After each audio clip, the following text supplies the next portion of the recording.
is an absolutely picture-perfect weather night in downtown Cincinnati. Temperatures at 70 degrees, virtually zero humidity, and the Reds are home for a brief three-game stay in the first of three against the Chicago Cubs of the National League Central Division.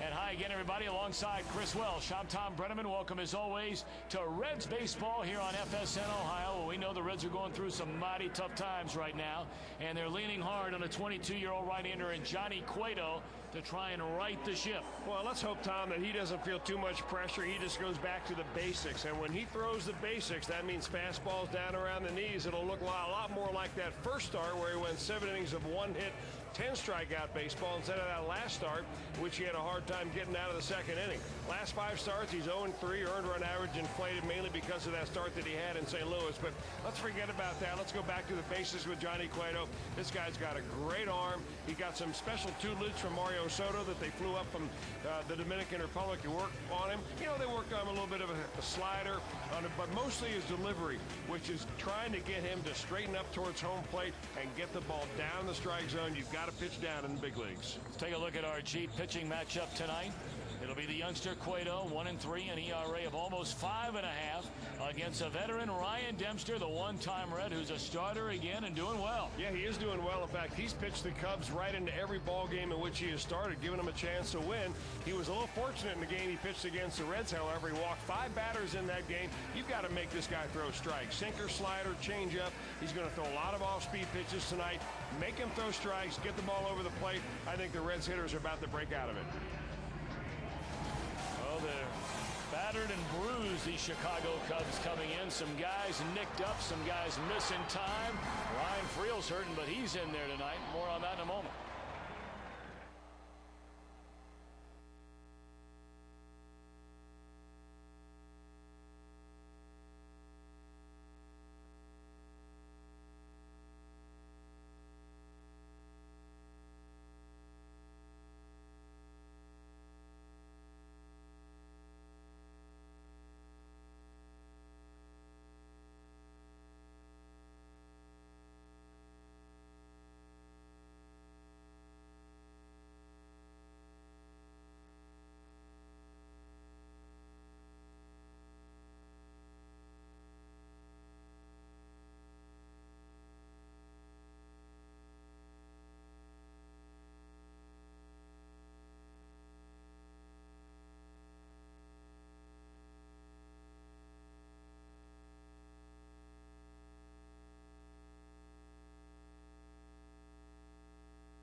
Reds Baseball on FSN is brought to you by Chrysler. You talk, we listen. It's a new day. Chrysler, engineered beautifully. By Pepsi.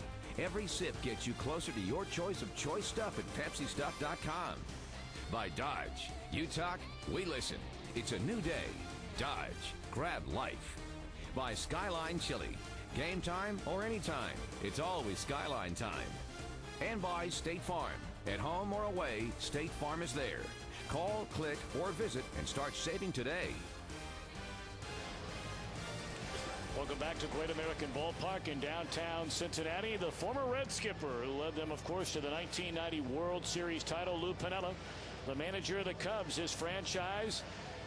A record-setting 17 victories in the month of April, but they come limping into this series, having lost 4 in a row. Of course, they've been without Alfonso Soriano. He just came back prior to the weekend at the game-tying home run Friday in St. Louis. Aramis Ramirez is now not starting a third straight game, Chris, after this from Adam Wainwright. But, you know, when you get hit on the wrist like that, that sometimes takes a lot longer than you would think to get back in the lineup. That is the most delicate area for all, other than an eyeball for a hitter. And the Ramirez, they thought he may be able to play tonight after batting practice. He did not even take BP. We're going to miss him at least tonight, maybe tomorrow.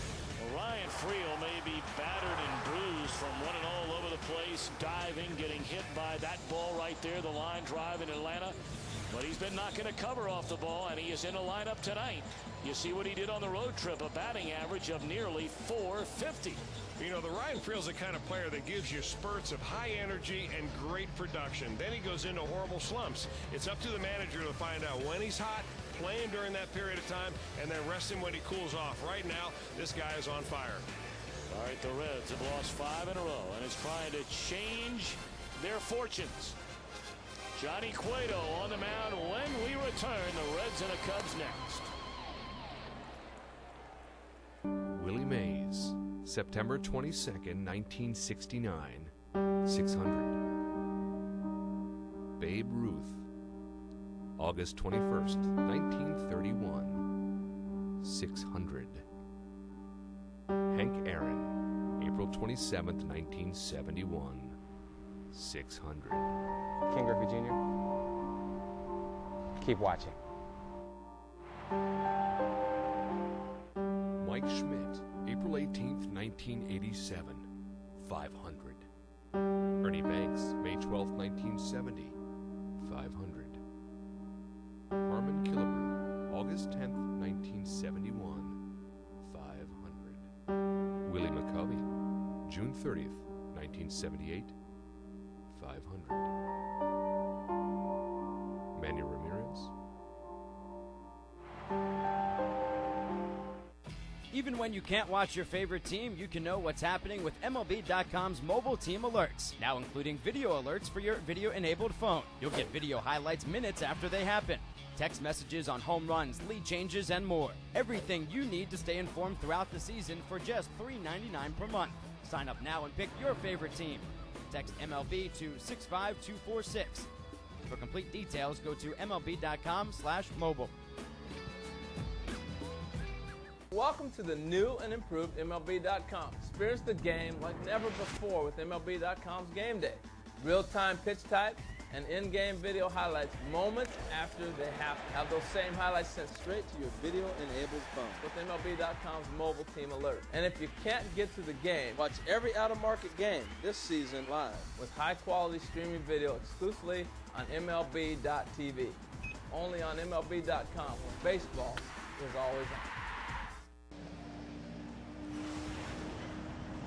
Reds baseball tonight on FSN Ohio comes your way in high def. So hopefully you have high definition television at home. And if so, those pictures you're looking at right now, just spectacular. Downtown Cincinnati, a perfect weather night. And the opening game of a 3-game series between the Reds and the Cubs. Let's take a look at Lou Piniella's starting lineup for Chicago, presented by Rico. Alfonso Soriano back. It's his 5th game since returning off the DL. He's in left. Ryan Theriot at short. Big Derek Lee has killed the Reds already this season, is at first. Fukudome in right. Giovanni Soto behind the plate. Mark DeRosa for the injured Aramis Ramirez at third. A louder third of Mike Fontenot. Felix P.A. in center. And Ryan Dempster is on the mound. 1-3, 22-year-old right-hander Johnny Cueto will start it for the Reds. Oh, to be 22 years old and throw the ball 97 miles an hour. Wouldn't that be a nice thing to be? And Johnny Cueto's got exactly that. Despite his troubles his last time out, check these numbers out right here, where we're talking about 33 strikeouts against 6 bases on balls. Even the fact that he was unable to get through 3 innings the other day still is a dominant pitcher when he keeps his stuff down. Good stuff, obviously. Fastball to mid-90s. He's got a plus breaking ball, plus changeup. And obviously, you have to keep the ball down the major leagues. The Cubs have some hitters. Work the corners or work the knees. Swing and a miss by Alfonso Soriano, strike 1, and we are underway at Great American Ballpark in downtown Cincinnati.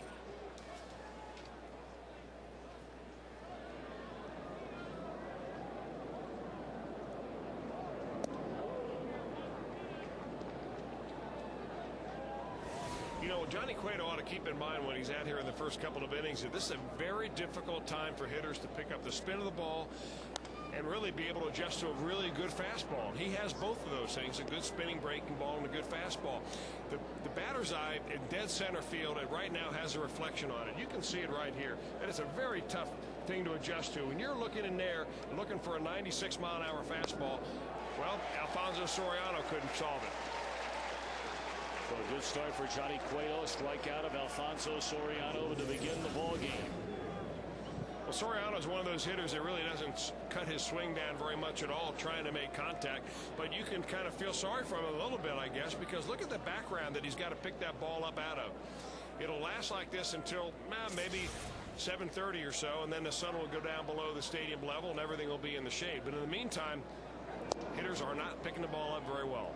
Well, when Ryan Theriot, he got a lot of playing time in the leadoff spot when Soriano was on the disabled list. Theriot having an outstanding year. And really had a solid year last year, playing regularly until the month of September when he fell on hard times. It's a ball and a strike. Then there were all the rumors and all the stories that Jim Hendry, the Cub general manager, was trying to acquire Brian Roberts from the Baltimore Orioles, which would have put Theriot, of course, on the bench. But the deal was never made. It fell through the final week of spring training, according to most reports. Theriot's gotten another chance, and so far making the most of it. See, the numbers last year really tailed off the final month, which dropped that batting average down into the high 260s. He was right around the 280-290 mark pretty much the entire year. 2-2 on Theriot. You know, Theriot can be the kind of player, though, that he has to continue to prove himself year in and year out. He's not one of these so-called tools guys that scouts fall in love with. So he's got to show. He's kind of like a Ryan Friel or a Jeff Keppinger, where you have to show year after year after year that he belongs in the big leagues by posting good numbers. Strike 3 called on the inside corner, a 95-mile-per-hour fastball. Tim Welke, the home plate umpire, hearing it from Ryan Theriot.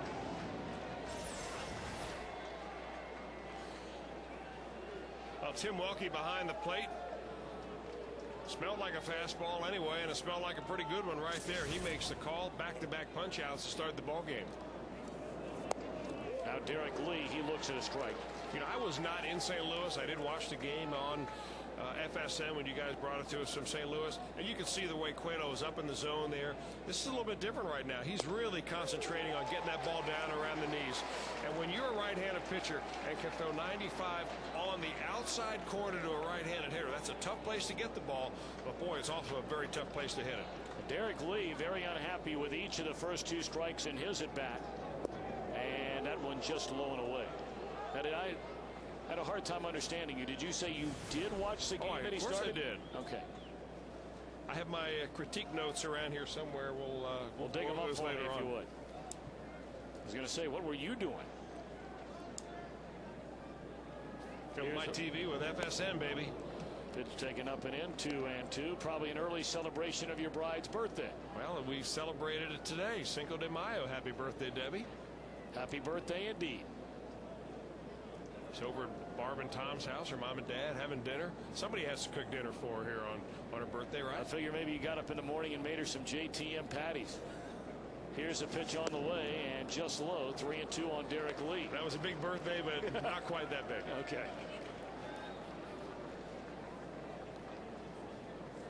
Fukudome stands in the on-deck circle. 2 down, just underway in the top of the first inning. And a one-hopper right back to Cueto. He broke Lee's back. So, a visit with Mario Soto. So far, so good. 3 up, 3 down for Mr. Cueto. The Reds coming to bat when we return.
Been the Cubs closer the last 2 years.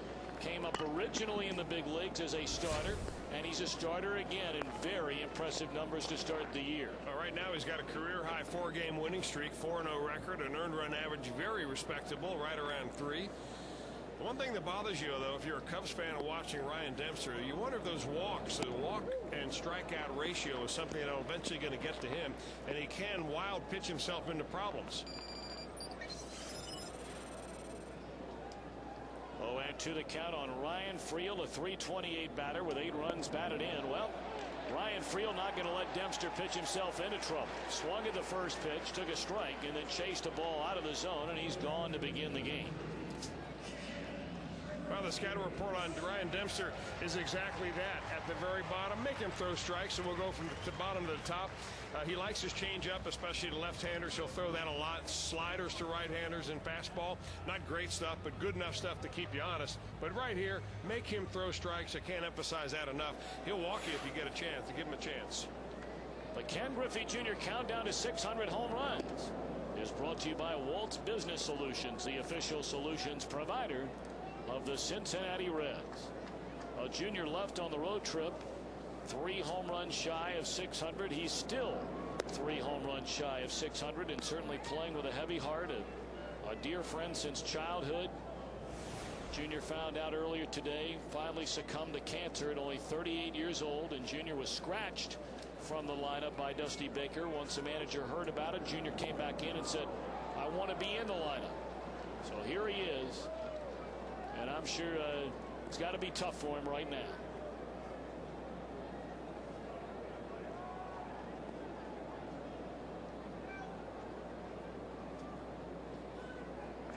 Two and one to Junior, a .228 batter. And it's low and in, 3 balls and a strike. What do you think about Junior in the 2-hole? You need somebody on base. And one thing Junior can do is get on base. You know, I like the opportunity to get him up more often than you would if you punch him down the number 4 or 5 hole. Right now, the Reds are just looking for some kind of a flow. And against the shift, a diving play made by the shortstop Terrio, but no chance to throw out Junior, and that'll be an infield hit.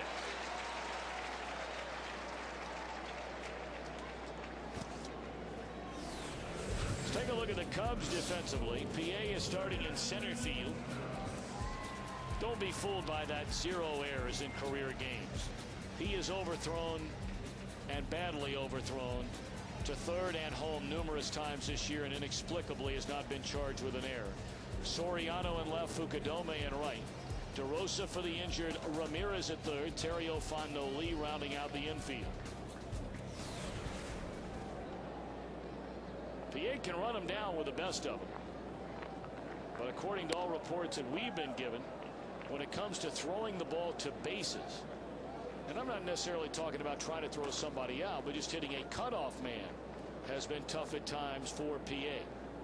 Very talented young player, however, and they're hoping those things get ironed out with more experience at the big league level. Little roller up a third base line. This will probably be an infield hit, and it is.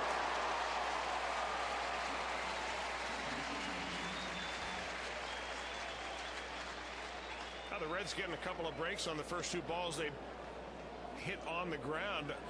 About time they started getting some breaks. They hit some balls hard in Atlanta, but they were right at him. This one is not right at him. It has to be a running Mark DeRosa that comes in there to field it. He'll make a flip to first base, but there's no way you're going to get a speedy Brandon Phillips. So a good scoring opportunity right out of the chute for the Reds. Joey Votto batting in the cleanup spot, checks in at .294, has 4 home runs and 14 runs batted in. 2 on. Only 1 out in a scoreless game, and he pulled the string on him there. It's 77 miles per hour.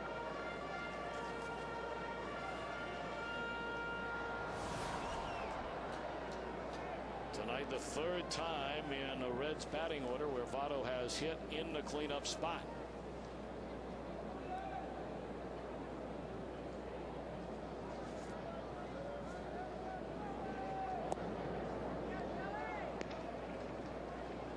Joey Votto's got a lot to brag about already. .294 batting average. He's right here in the middle of the lineup, batting 4th. But don't you love his setup? I mean, he's so deliberate, and he's so solid in the batter's box. You look in there from the pitcher's mound and watch him. You say, this guy's a hitter.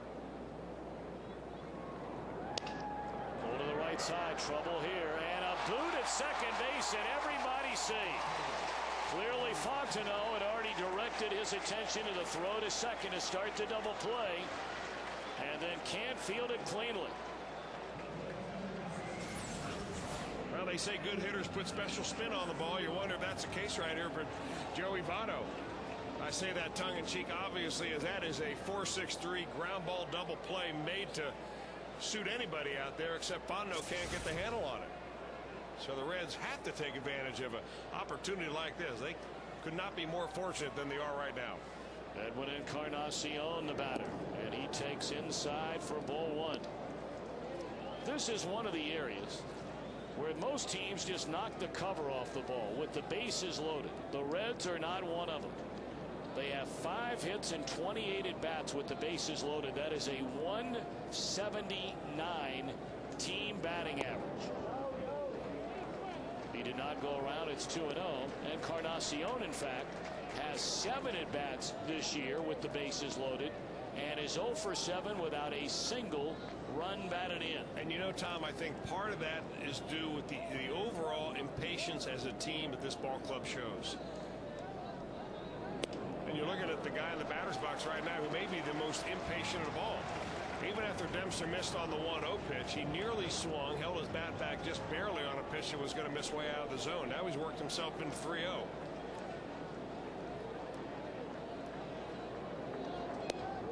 3-1, Encarnacion taking all the way there. You'd like to get one just like that 3-0 Leo right there down Broadway. Well, he has a strike to play with here, and this is where he has to show patience. You still shrink the zone here in 3-1. You're still in control. Pressure's on the pitcher here. Bases loaded. 1 out. 3-1 to Edwin. Swung and missed. He got a good pitch to hit. Dismissed it.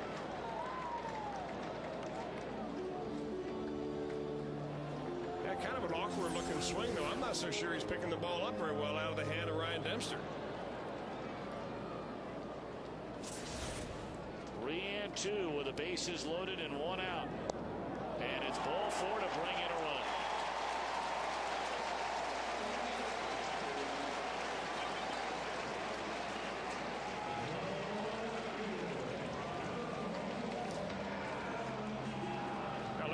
Rothschild to go out and try to settle his right-hander down before this inning gets way out of whack on him. You know, he's had some bad breaks go against him. He's had a couple of ground ball base hits. He's had a ball that was a double play ball and should really be in the dugout right now had the Cubs been able to turn a double play in his behalf. Then you turn around, you walk a run in. And you've got Adam Dunn up, who has had his fair measure of success against Dempster. We take a look at our Firestone leaders, and as far as lowest batting average allowed among all National League pitchers, Ryan Dempster's second only to Ben Sheets. Dunn started and takes a strike. See Edinson Volquez number 4, Brandon Webb number 5.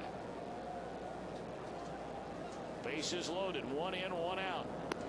And it's up and away to Adam Dunn, a .221 batter. 4 home runs and 13 runs batted in. Now, we talked about the Reds' troubles with the bases loaded. Dunn is 2 for 4 in such situations, but only 1 run batted in, and you see in his career 7 grand slams.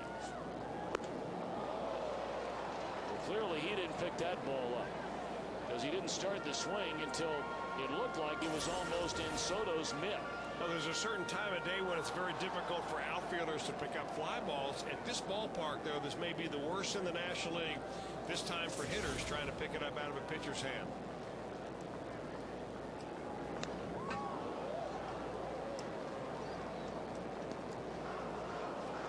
And Adam Dunn will tell you that as a left fielder here, this is probably the toughest left field in all of baseball as well, mainly because the way this ballpark is configured. Right field should be your sun field. It's not here at Great American Ballpark.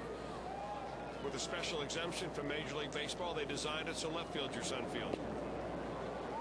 2-2 to Dunn. Back-to-back infield hits with 1 out from Junior and Phillips. A double play ball that should have been turned into an error by Fontenot, and Encarnacion drew a bases loaded walk. So they're loaded against Dempster with 1 away, 1 in. 2-2, the pitch up coming to Adam Dunn.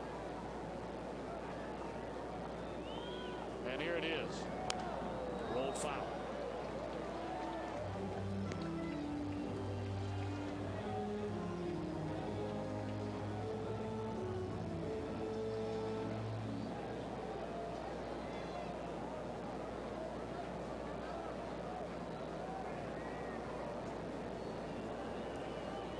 Two balls, 2 strikes on Adam Dunn. It's high to go to 3-2. It was a 3-2 pitch a moment ago when Dempster walked Encarnacion. You see Adams' numbers against Dempster, very good.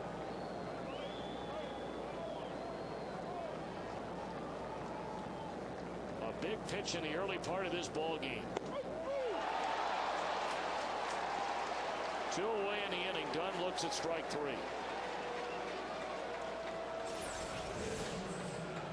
3-2 fastball, nicely placed by Ryan Dempster. One of those front door fastballs that Adam Dunn gives up on early, has a little bit of hair on it, and comes back over the dish to get a strike.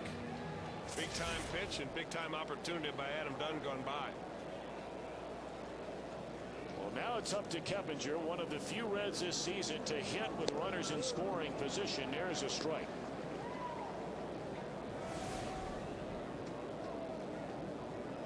Keppinger, in fact, the 3rd best average in the National League with runners in scoring position at .423. Trying to get a such hit with 2 outs right now. And he's quickly behind 0-2.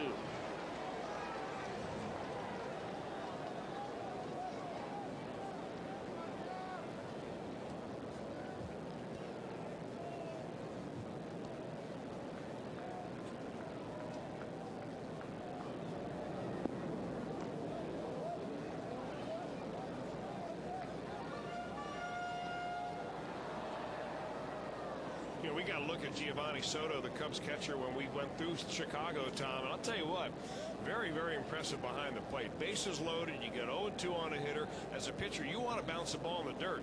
Hey, you wouldn't think twice about it with this guy. Did you see him go down and block that ball? Textbook form. Little flare to center field will fall. 2 runs will score, and Keppinger again continues to deliver. A broken bat, 2 out, 2 strike, 2-run single, and the Reds lead 3-0. That's a much-needed hit. Well, a flare or broken bat, yes, but it counts nonetheless, and it counts even bigger when there's 2 outs and runners in scoring position. And that ball just came in and just sawed the bat right out of his hands, right on the knuckles, but a flare job over the second baseman's head, and Jeff Keppinger gets it done by putting it in play. Now Paul Bacco should get a chance to swing the bat here with 2 out and 2 on. The 8th man to bat in a 3-run opening inning, and there's a changeup swung on and missed. Well, that's about his 3rd or 4th first pitch changeup.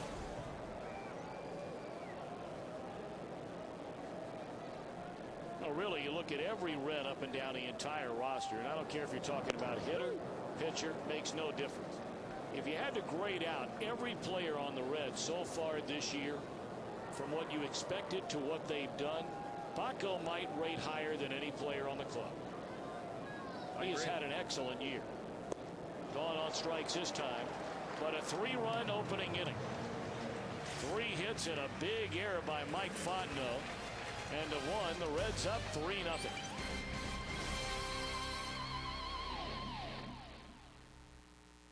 Even when you can't watch your favorite team, you can know what's happening with MLB.com's mobile team alerts, now including video alerts for your video-enabled phone. You'll get video highlights minutes after they happen, text messages on home runs, lead changes, and more. Everything you need to stay informed throughout the season for just $3.99 per month. Sign up now and pick your favorite team. Text MLB to 65246. For complete details, go to MLB.com/mobile. Welcome to the new and improved MLB.com. Experience the game like never before with MLB.com's Game Day. Real-time pitch type and in-game video highlights moments after they happen. Have those same highlights sent straight to your video-enabled phone with MLB.com's mobile team alert. And if you can't get to the game, watch every out-of-market game this season live with high-quality streaming video exclusively on MLB.tv. Only on MLB.com, where baseball is always on.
Two outs. The Reds have 1.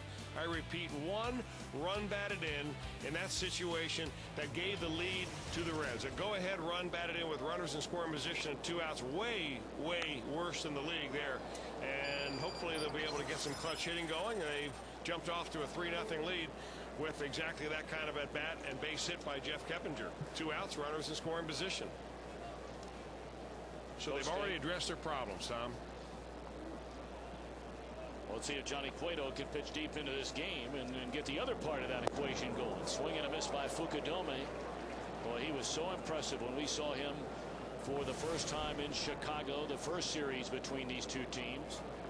In his first year in the major leagues, following a 9-year career in Japan, signed a 4-year deal with the Cubs. A career .305 batter with nearly a .400 lifetime on-base percentage. A former Central League, that's in Japan, most valuable player. And so far, off to a great start, a .342 hitter.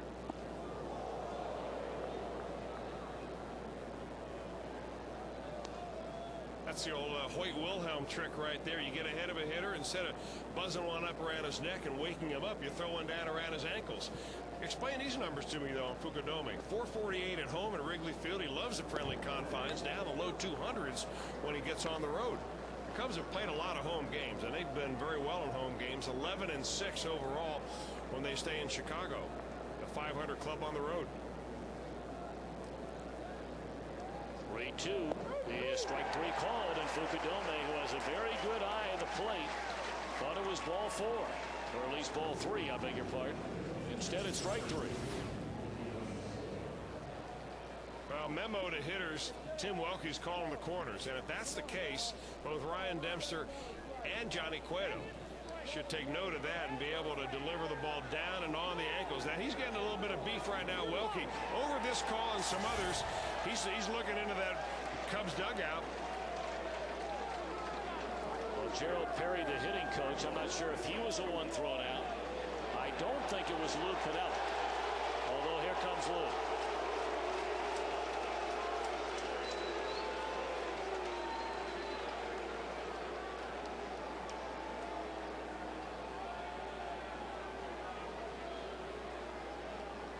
Lou asked him what was going on. Tim Welke gave him an explanation, and Lou just turns and shuffles back to the dugout.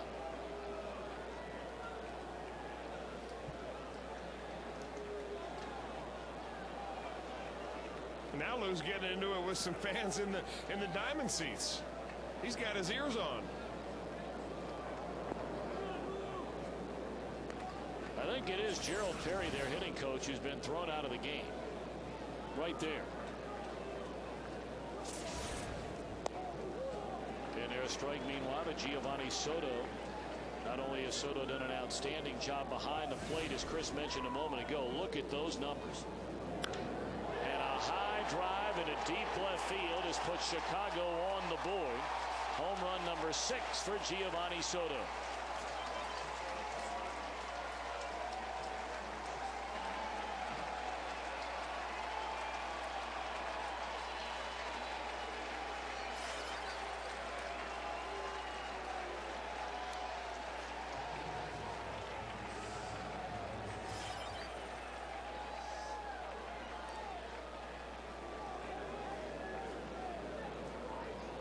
What a fabulous future for Giovanni Soto. They saw enough of him last year after just tearing it up in AAA to bring him to the big leagues, and then handed him the everyday job this year. Well, you show me a catcher anywhere who is not a good high fastball hitter. For some reason, they all are. They're usually stocky, they're strong, and they love to jump on the high cheese, and Giovanni Soto, no exception to that. Look where the ball is right here. If you're going to chart that, that's where you want to stay clear of, folks. A little bit above the waist, that's good hitting. DeRosa hit with an 0-2 pitch, and DeRosa upset about it. There's no way that Cueto is trying to hit anybody, especially a hitter after he's ahead in the count 0-2.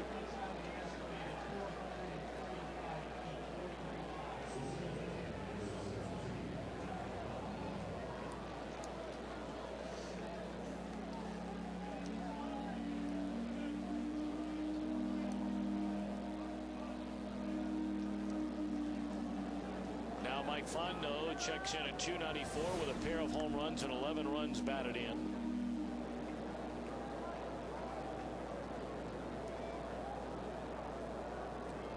DeRosa 1 steal in his only attempt. Ball 1 to Fondo.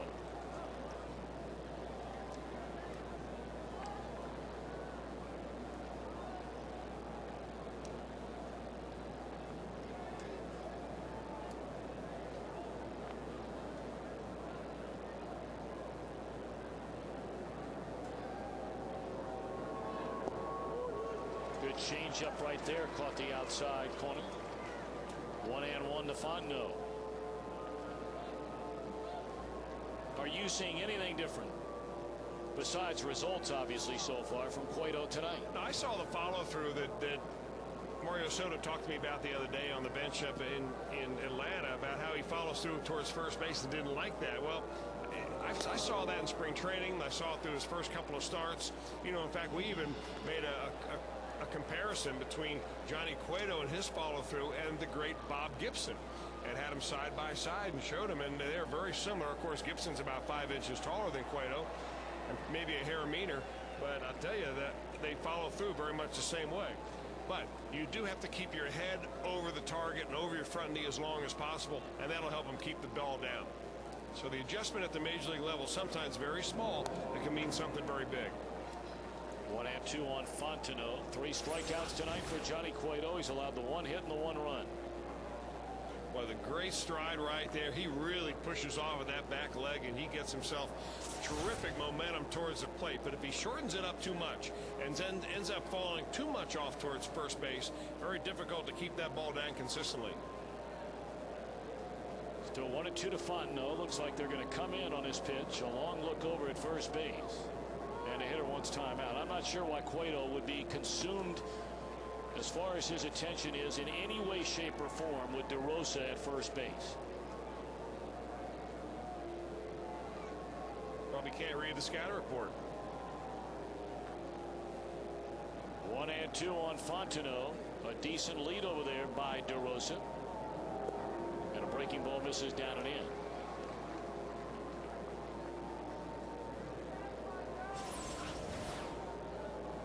Johnny Cueto, you know, I always like to say that pitching is a linear function, meaning it's straight in line. And if the more you're in line with your pitching, the better and easier it is going to have good control. He's got good,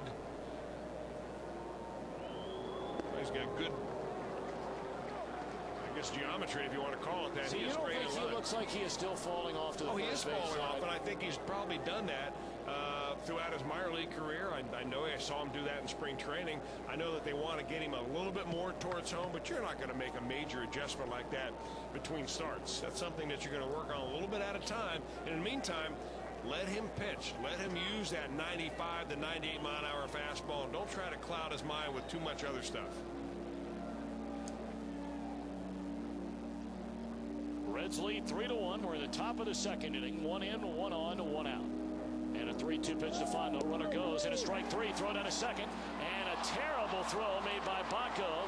It's off the glove of Phillips into left center field, and sliding into third safely is DeRosa. Boy, any throw at all that just makes it in the air, and they have DeRosa thrown out by 5 feet.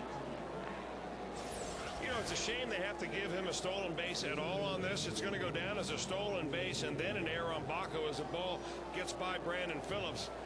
You know, you can see what Brandon's trying to do, backhand it and slap the tag on it, but he didn't realize that Mark DeRosa was going to stop. He was willing to get himself into a rundown right there had Brandon Phillips gloved that. It's a shame it should go down as a stolen base at all, because he was dead because he stopped. Well, now Felix Pie, the rookie center fielder, looks at ball 1 blown away. Pie only a .224 batter with a home run and 7 runs batted in. He got 1 start against the Reds at series at Wrigley Field and did a lot of that. Swinging and missing. Well, you got to figure that this is a matchup that's probably happened a few times in the past. In winter ball. Maybe in amateur summer leagues way ago. And PA's still looking for that Cueto fastball. Hasn't gotten it yet.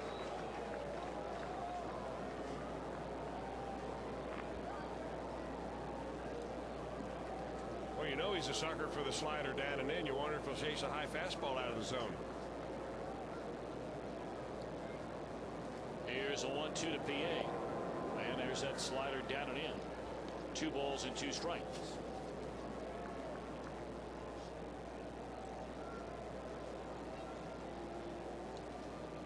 Cueto works out of the regular windup with a runner at third and 2 men out, and a 2-2 to PA. A strike 3 called to end the inning. 5 strikeouts in the game for Johnny Cueto. He allows a home run to Soto. And after an inning and a half, the Reds with a 3-1 lead in a series opener against Chicago.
3-1 mark.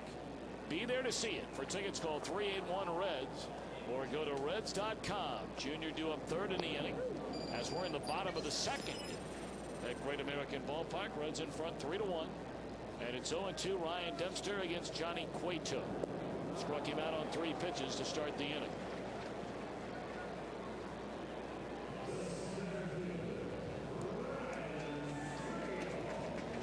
Cueto 0 for 11. Still in search of that first big league hit and kind of grinning and smiling as he's heading back to the Reds dugout. Well, he is a polished young man, isn't he? I mean, for so young and having only made 6 starts in his major league career, coming off the worst outing by far, or maybe arguably of his professional career, yet still seems very much together and in control. He's got confidence, and that's the one thing that we've heard about in spring training before we showed up down there. Then once we were around Johnny Cueto a little bit, you realize it. Not a cockiness, not the kind of arrogance that makes the other team ticked off at you. Just the quiet confidence that he knows he's good and he knows he belongs here. Now, Volquez is a guy of the two who, he's a little older, been around the block a time or two more than Cueto. He's had his taste of the big leagues in each of the last 3 years. There's a foul ball off the bat of Friel. Now, Volquez is a lot more outgoing, much more talkative and demonstrative down there in the clubhouse. I'm not going to say he's loud or obnoxious, anything like that. He just has a little more kind of giddy up in his step. You're right, and he's got that kind of personality, but he's also a little more outgoing when it comes to the American or the English-speaking media because he speaks very fluent English. Johnny Cueto's still learning the language. Remember that Edinson Volquez's mom and dad are both educators down in Santo Domingo, the Dominican Republic. Friel a check swing and a miss, and will be thrown out. So both pitchers have the strikeout pitches working tonight, each with 5 so far.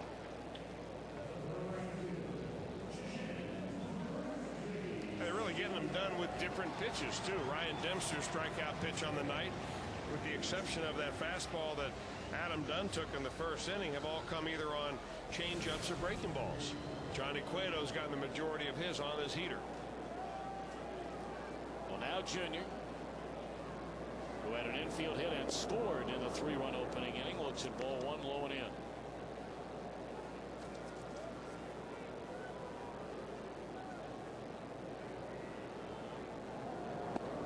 Junior has gone 38 at bats now since his last home run, which came here against Houston on the 23rd of April. And today, of course, we celebrate Cinco de Mayo. Check swing, and it looked like he win. He did on the appeal. 2-1 to Junior.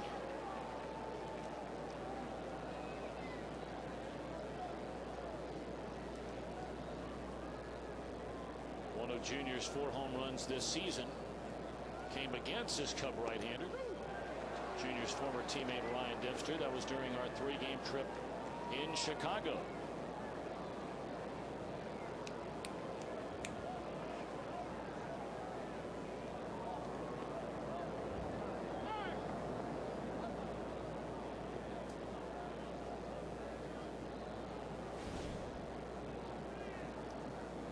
Cubs starters in this series, it'll be Dempster, Zambrano, then Lieber, and you see Junior with home runs against each of the 3. 2 of them, in fact, against Zambrano.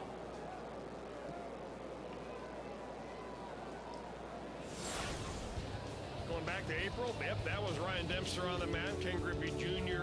at the plate, home run 596 for Ken Griffey Jr. Of course, that one up at Wrigley Field. You know, you show that graphic of the 3 pitchers that are pitching. Bigger than the Griffey matchup is the fact that I think Aaron Harang is facing Carlos Zambrano again. Didn't they do it 5 times last year?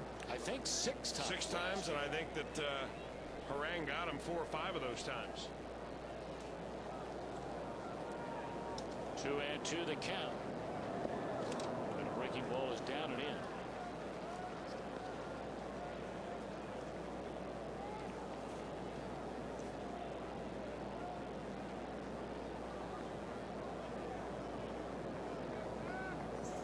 Harang faced Zambrano in 4 of his 6 starts against the Cubs last year. And last 4 head-to-head meetings, Harang went 3-0. Zambrano lost all 4.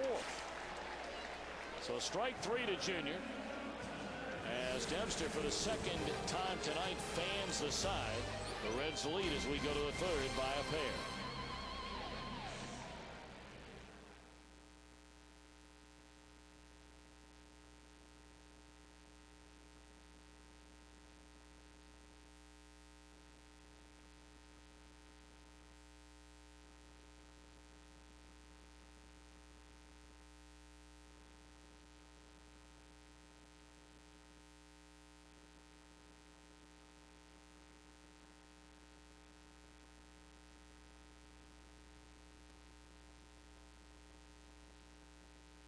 Mike Schmidt, April 18th, 1987, 500. Ernie Banks, May 12th, 1970, 500. Harmon Killebrew, August 10th, 1971, 500. Willie McCovey, June 30th, 1978, 500.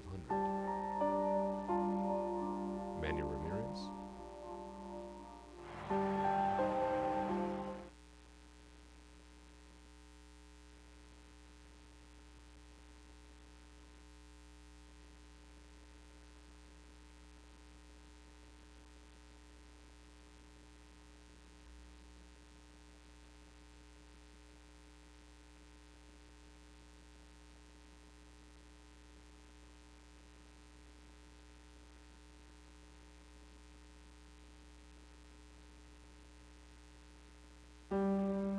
Willie Mays, September 22nd, 1969, 600. Babe Ruth, August 21st, 1931, 600. Hank Aaron. Center field and a battery of Cueto and Baco. Reds lead 3-1 as Chicago comes to bat against Johnny Cueto here in the third inning. Cueto has 5 strikeouts through the front 2. Ryan Dempster, every out that he's recorded tonight has been a strikeout.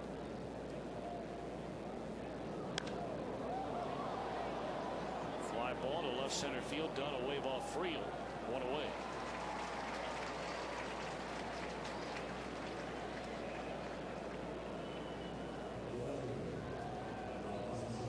When you look at the Cubs in the month of April this season, they won a franchise record 17 games, trumping the 16 wins of that 1969 storied club in Cubs franchise history. They set franchise records in runs, hits, doubles, walks. The .291 batting average was the highest in the month of April since April of 1954. I mean, so you're talking about, in a franchise that has been known for producing a lot of offense, the most prolific offensive club in the first month of the season in the history of the franchise.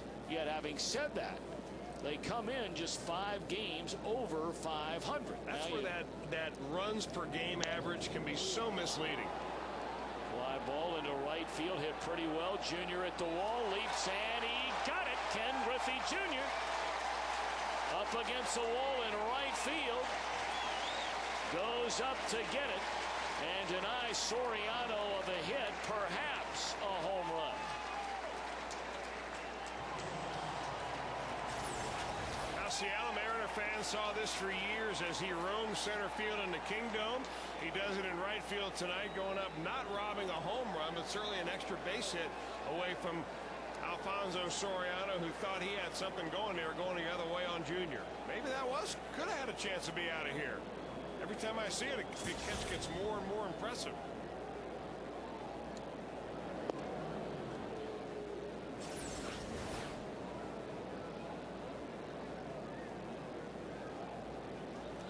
Got no help at all from that Cubs bullpen either. 1-1 to Ryan Theriot. I can hear him now. Plenty of room. That's right.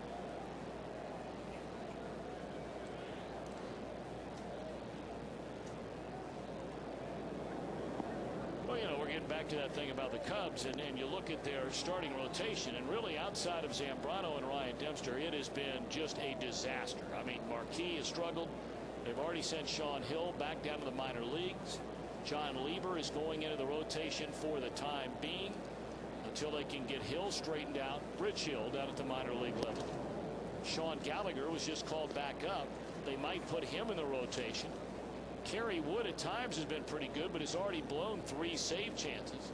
So for all the runs they're scoring, the area of strength, at least they believe going into the year, that's really let them down, with few exceptions, is on the mound. Line into center field, a base hit. Well, Tom, you know, let's go back to that runs per game example, because this is where, when you have a few high-scoring games, it could really get your runs per game average way up there. They've had games of 9 runs, 12 runs. They've had 2 games back-to-back of 13 runs each. But 14 times this year, the Cubs have scored 3 runs or less 13 times. So, you know, when you're looking at the inconsistency that they show, this is what Lou Piniella will tell you. He goes, hey, we get them in bunches. Well, we have a great night, we have a super night, but most of the time, we're not really getting enough runs to win. That's the old Anderson math coming into play, Tom, when you think about median and mean. Take a look at the Honda standings in the National League Central. Did you say Anderson math? I did indeed.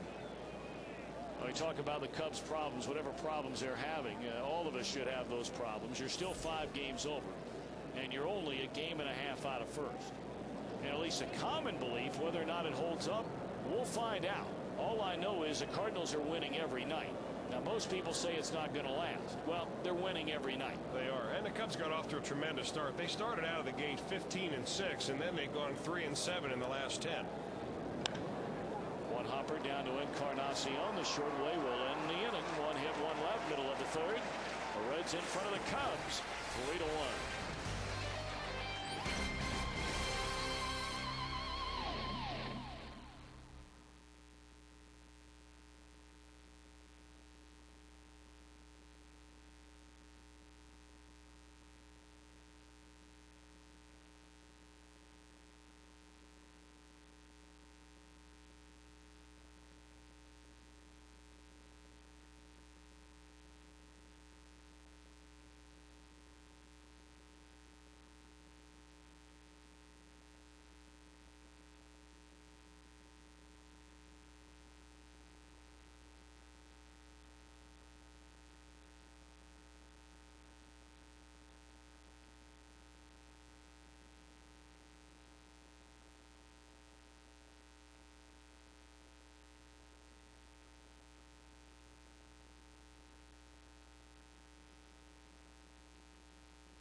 Phillips, 2-hopper down to 3rd. DeRosa throws across the diamond.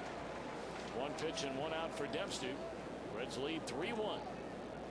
Getting all 3 runs in the first inning. They got back-to-back infield hits with 1 out from Junior and Brandon Phillips, and then caught a break. Joey Votto hit a tailor-made double play ball right at Fontenot, but he couldn't field it cleanly. Everybody turned out safe. Encarnacion followed with a bases loaded walk, and then Jeff Keppinger following a strikeout to Adam Dunn. Had a broken bat, 2-run single into center field. Votto dumps it foul off to the third base side. Giovanni Soto homered in the Cubs' second inning for their lone run. Well, apparently one of the fans was walking out of the skybox, and the door was open as a few of them were coming through, and that foul ball came over their way, and they ducked to get out of the way, and the ball went flying right into the skybox. Took the top right off the food warmer.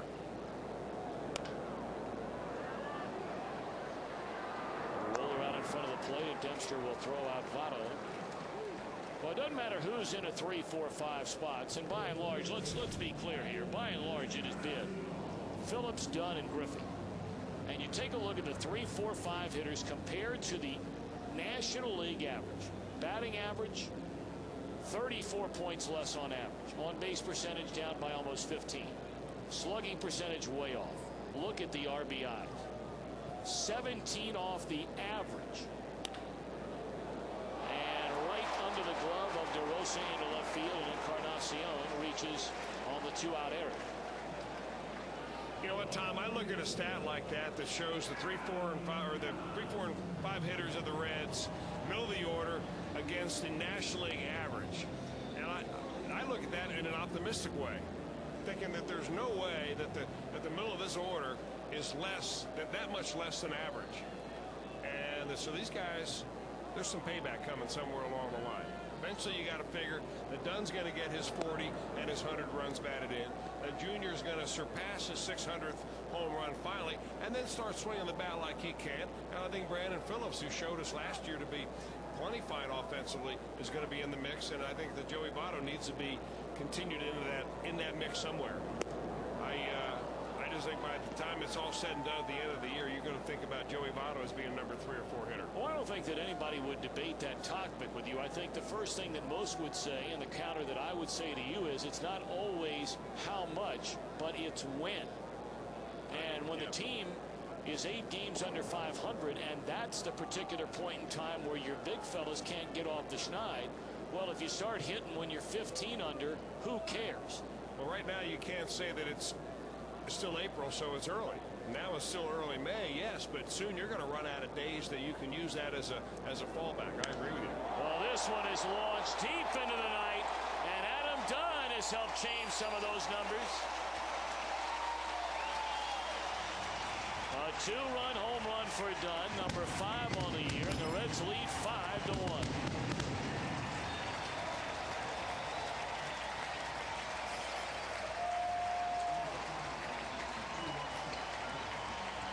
Of course, with Dunn batting tonight in the number 6 spot in the batting order, that won't change the 3, 4, 5 hitters necessarily, but certainly helps Adam Dunn. Well, Adam Dunn gets an extra life in this inning because of the error by the third baseman on the ball hit by Encarnacion. And that is a long one. That one nearly left the stadium. That was about 4 rows from going out of here, bouncing on Merrill Way and maybe into the river. 5 runs tonight against Ryan Dempster, each and every one of them unearned. And really, that was the first hard hit ball against Dempster tonight. And boy, did he hit it. Oh. That was 2 rows from being out. There's got to be a dent on that ball somewhere.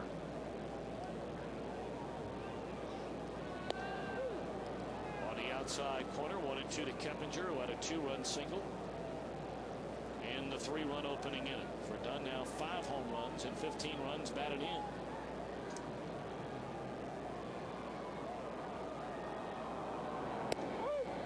Strike 3 call. But a big error by DeRosa keeps the inning alive for the big Texan. And Adam Dunn hammers one way back onto the moon deck in right center field, giving the Reds a 4-run lead.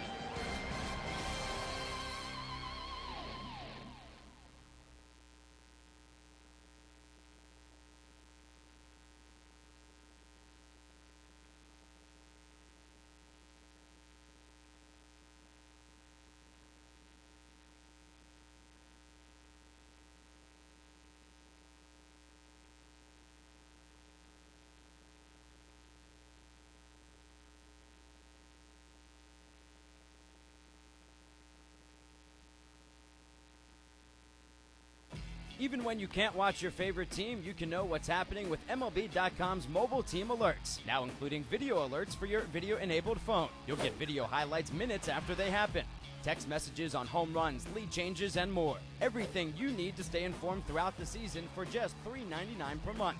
Sign up now and pick your favorite team. Text MLB to 65246. For complete details, go to MLB.com/mobile.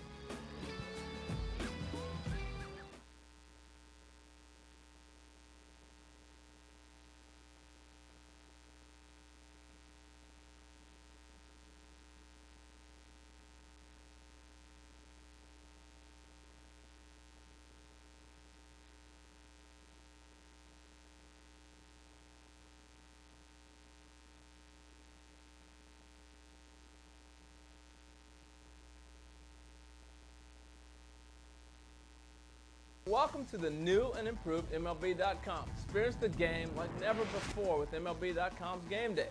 Real-time pitch type and in-game video highlights moments after they happen. Have those same highlights sent straight to your video-enabled phone with MLB.com.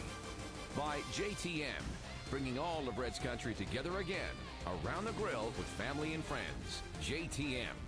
And by Jeep. You talk, we listen. It's a new day. Have fun out there. Jeep.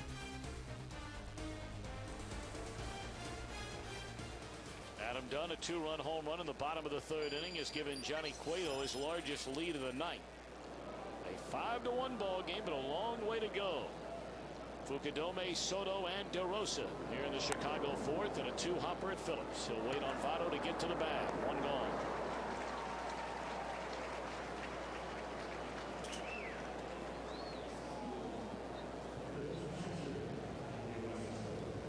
The best sports show period is the greatest nightly sports show on television. It comes your way weeknights at 11 p.m. only on FSN Ohio. Presented by 1-800-SAFE-AUTO.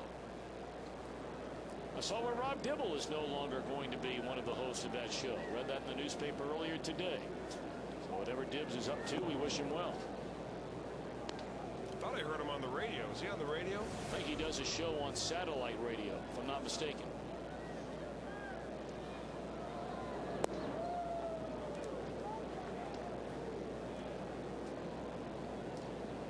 Giovanni Soto homered to left field.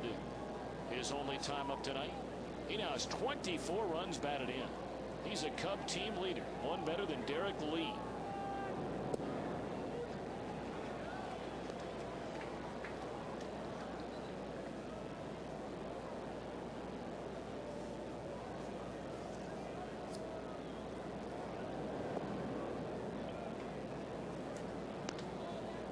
Soto's 25 years old, grew up in Puerto Rico. Had a breakout season with the bat at AAA Iowa last year. In fact, he was the Pacific Coast League most valuable player and wound up getting meaningful playing time with the big league club in September after he was brought up. He draws a walk. Take a look at the Aflac trivia question tonight. Which pitcher gave up Pete Rose's 3,000th career hit? Well, naturally, playing the Cubs, one would assume that is a Chicago Cub pitcher who gave up hit number 3,000.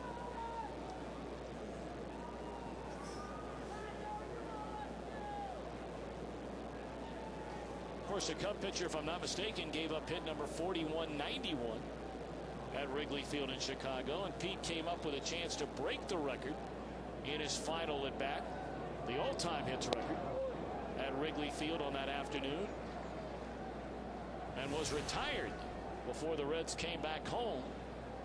And after not getting it the first night, he wound up getting, of course, against Eric Schau and the San Diego Padres. So do you have a guess for the pitcher that gave up number 3,000?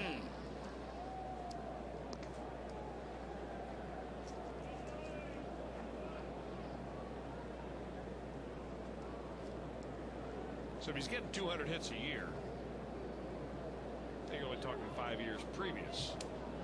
So somewhere in the early 80s, is that when he got his 3,000? He wasn't getting 200 hits a year late in his career. Well, you're talking about somewhere around late 70s, early 80s. Yeah.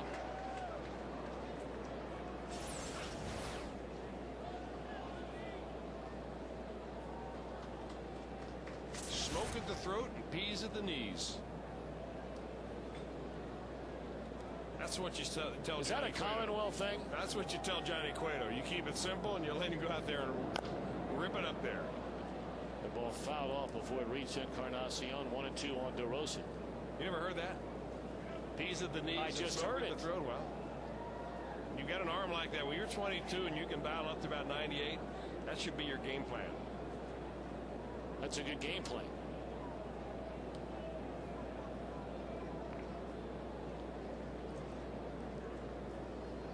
That walk by Soto, the first issue tonight by Cueto. He hit this batter, DeRosa, on an 0-2 pitch back in the second inning.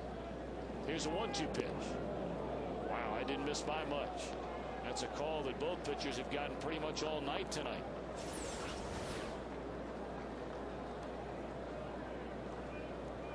Maybe low. Yeah, Lou would have been right if that one was a strike.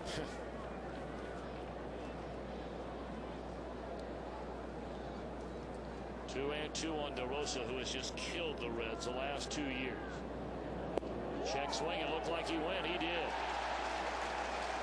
Strikeout number 6 in the game for Johnny Cueto. A nice biting slider. You know, in order to have a good breaking ball, you have to have arm speed. And that's why you see most of the greatest curveball pitchers are also guys who had great fastballs. Bert Blyleven, great fastball. Nolan Ryan, great fastball. Both also, of course, known for their good breaking balls. And that was a tight slider by Johnny Cueto. 2 down, 1 on for Fontenot, who struck out looking his only at bat. There's strike 1 on the outside corner, knee high.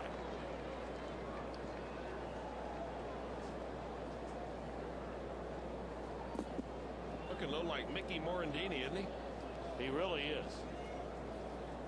I was trying to figure it out who he reminded me of all night tonight, and you just hit the nail right on the head. He played for a short while with the Cubs. Oh, yeah, he did. Morandini. Most of his playing career came, of course, with the Philadelphia Phillies.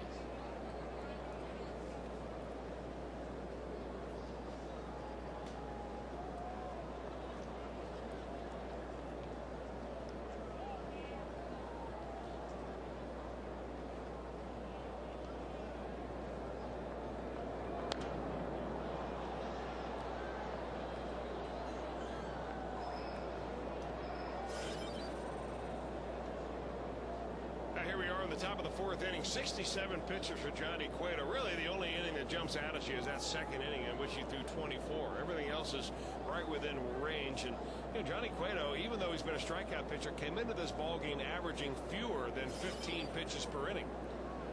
So he's been around the dish.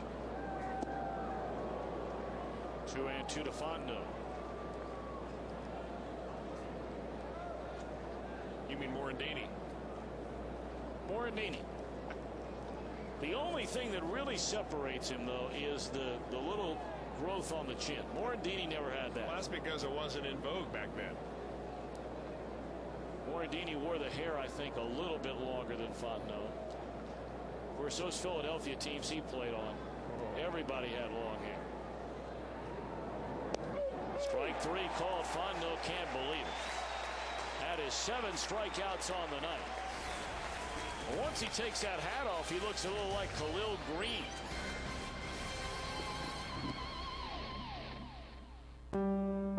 Willie Mays, September 22nd, 1969, 600. Babe Ruth, August 21st, 1931, 600. Hank Aaron, April 27th, 1971. 600. Ken Griffey Jr. Keep watching. Mike Schmidt, April 18th, 1987, 500. Ernie Banks, May 12th, 1970, 500. Harmon Killebrew, August 10th, 1971, 500. Willie McCovey, June 30th, 1978, 500. Manny Ramirez.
auction. That one lined into center field, 1 pitch and 1 out. Now each package includes seats to the Reds Father's Day game against Boston. Place your bid today at reds.com/catch or call 765-7235. I got to tell you, I have a beef with this whole catch thing. I got to tell you.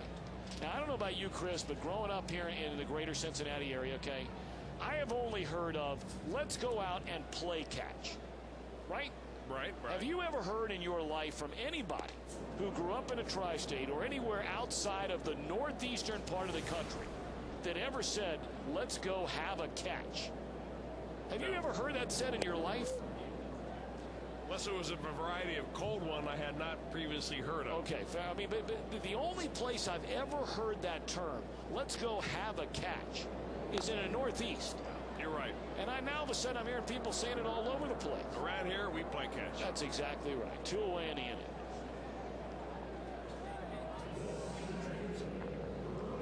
I mean, that Field of Dreams movie, you know, I guess that's the one that made it popular. But I'm glad you got that off your chest. I did. It's really bothered me. All right, our answer. Which pitcher gave up Pete Rose's 3,000th career hit? And the answer is... Got to be a Cub, right?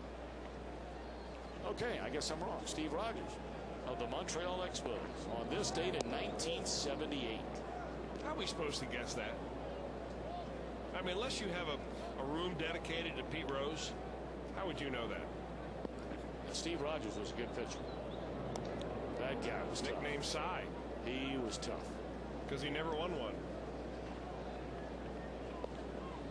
Bullet into left field. Yeah, that was Gary Carter behind the plate. I'm wondering if maybe Carter whispered to him fastball as that baby was en route. Look who was playing first base that night for the Expos. Big dog. Big dog. Tony Perret. Wow. 1978. 30 years ago tonight. Man, time flies, doesn't it?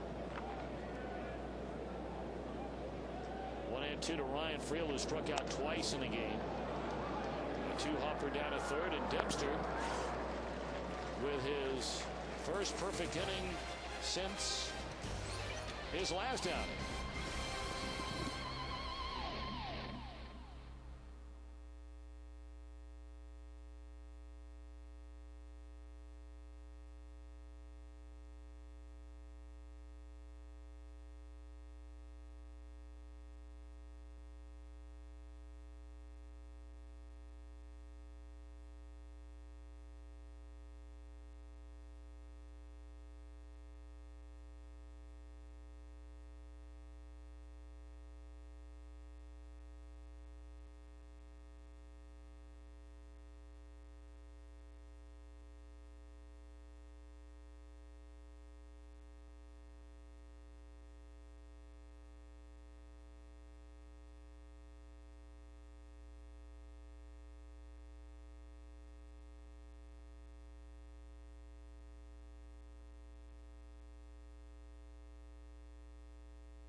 FSN, Ohio. With this weather, we have just had a wonderful spring. After we got through about the first, I don't know, 10 days, 12 days of the baseball season, we had a lot of rain, but ever since then, for the last 3.5 weeks or so, it has been just gorgeous. And yesterday and today are two of the nicest days I can ever remember in a lifetime. Perfect. How's Polly getting adjusted to the Midwestern? Oh, this time of year it doesn't get any better. Don't bring it up in January or February. You keep counting, or mid-March. You keep track of the pollen count over there at the Brenneman household? No. There are lots of other things we're counting. That ain't one of them. 1 to Felix PA, leading off the Cubs' 5th inning. And a fastball is low. 2-0. PA, Dempster, and then Soriano. The Reds leading 5-1 in the opening game of this 3-game series, and trying to end a 5-game losing streak. 2-1 to PA.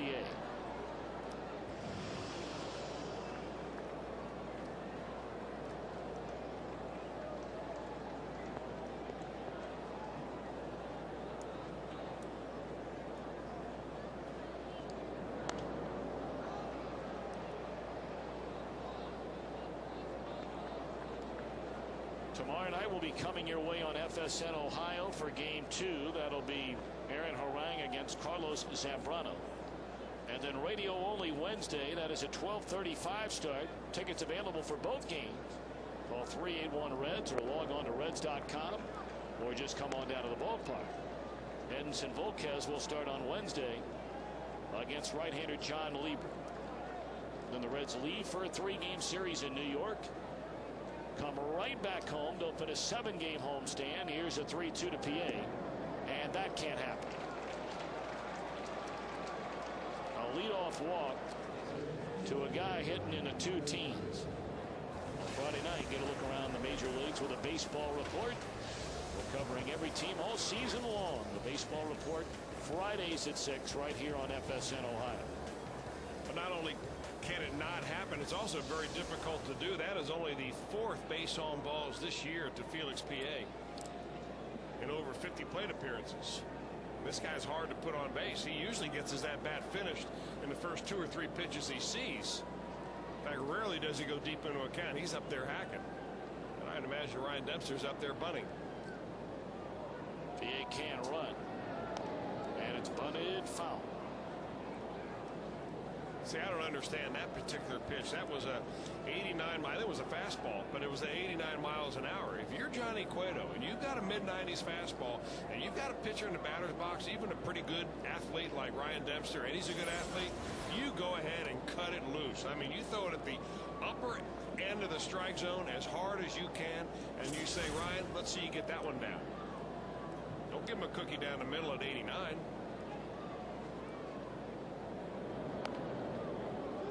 He threw it at 93, and he'll throw it 97 to get one, and a double play.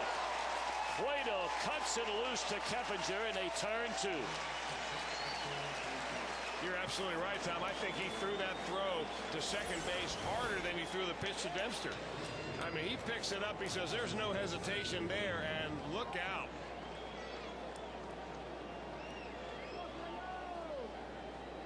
Getting off the mound quickly like a cat. That's part of it right there. The other is just that blistering ball that he throws to Keppinger to start the double play. And Cueto is showing some emotion after starting that 1-6-3 double play. So the bases wiped clean, 2 away in the inning. And here's Alfonso Soriano, who struck out swinging leading off the game, flied out to Junior. When Junior went leaping up against the wall to take away what turned out to be and looked like a home run from Soriano. He's right on the edge of the top part of the fence in right field.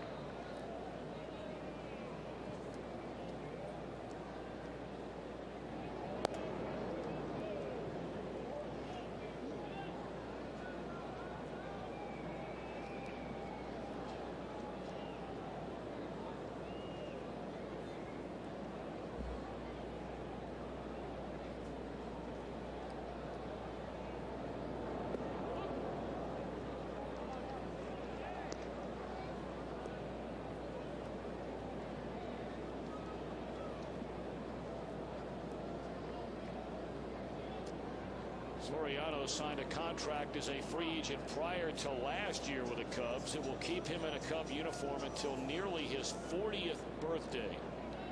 When they signed Soriano, they thought they were getting a 40-40 guy. For Soriano, one of only 3 players in the history of the game to go 40-40 in a single year. 40 or more home runs, 40 or more stolen bases in the same season. But leg injuries have really taken away a big part of his running game. And one swung on and fouled back out of play. And you take away part of his, or take away his running game, and you're taking away a whole lot of the reason why the Cubs went out and signed Alfonso Soriano. He's the kind of leadoff hitter that gives you obviously some home run power, but also disruptive speed on the bases. But he hasn't shown that this year. He just came off the DL. You may remember he got hurt making a routine catch of a fly ball while the Reds were at Wrigley Field in Chicago in the middle part of April. And Lou Piniella, according to all accounts, has gotten a bit testy. He has continued to field questions about how long are you going to bat Soriano in a leadoff spot. His numbers have just been abysmal, whether they be last year or this year. Now, granted, he spent a lot of time out of the lineup this season. That one a line in his center field, a 2-out single by Soriano. Now, his on-base percentage, batting in that number 1 spot, is at .250, which is the lowest among all leadoff hitters in the National League. That's a pretty good pitch right there that he hit off of Johnny Cueto. That ball down and away and breaking away. He just went right out there and slapped it to center field. But if Alfonso Soriano is going to get the offense going by getting on base, he's going to do it exactly like this, which is putting the ball in play. He doesn't take very many walks. He has never been a guy to see a lot of pitches and a particular plate appearance. He's never averaged over the course of a year of any more than 3.9 pitches per plate appearance. And most leadoff hitters that do it for a living and they work the pitches are somewhere up over 4. So he is definitely deficient in that. This year he's worse than ever at 3.4 pitches per plate appearance. Maybe he lives by the credo of I'm a leadoff hitter and not a leadoff looker.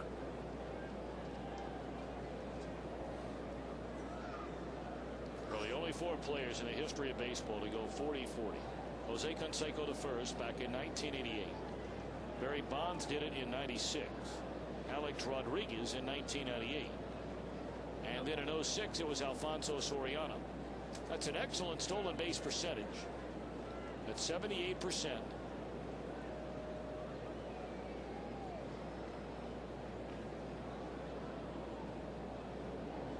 On Ryan Theriot. Found out of play. You know, that's a great statistic, that 40-40 club, the 30-30 club, the 35-35 club, whatever you want to call it. And it gets better, obviously, as the numbers get greater. But it shows tremendous athleticism. But does it really help your ball club win? I mean, all those stolen bases that you have, are you stealing them when you're 3 runs down or 3 runs up? I want to see the guy that drives or runs in with runners in scoring position when you really need him, and the guy that every time you turn around he's on base ready to score a run. Well, if I'm not mistaken, though, all 4 guys, or 3 of the 4 before Soriano, their teams were all in the playoffs the year they did it. Canseco, Bonds, A-Rod. Or was that before A-Rod came to the Bronx? Did he do it with the Rangers? I can promise you if he did it with the Rangers, they weren't in the playoffs. You sure Bonds was in the playoffs that year? Pretty sure he was that year. That was as a San Francisco Giant.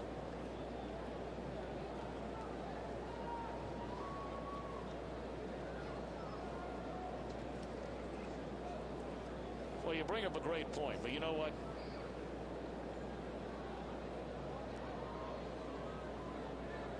The other thing it tells you is not only the athleticism, but it tells you also about a guy getting in a lineup and playing on a regular basis.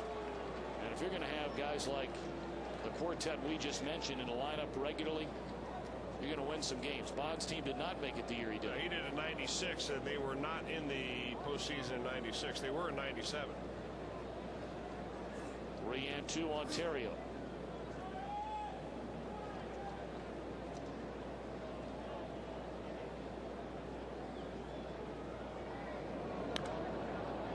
Is a fair ball down the left field line into the corner. Dunn going to have to get there quickly. Soriano going to be waved around, and he will score on a 2-out single, and then a little roller up the third base line that turns into a run-scoring double by Theriot. That makes it a 5-2 ball game.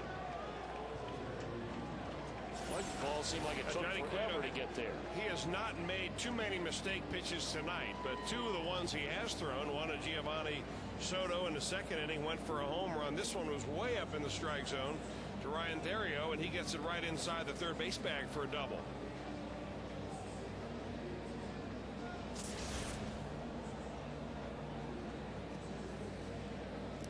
Ontario now with 9 runs batted in. He has 2 hits and 3 at bats tonight. Dick Pole out for a visit with Cueto, who is at the 90 pitch mark here in the 5th inning with 2 men out and 1 run in.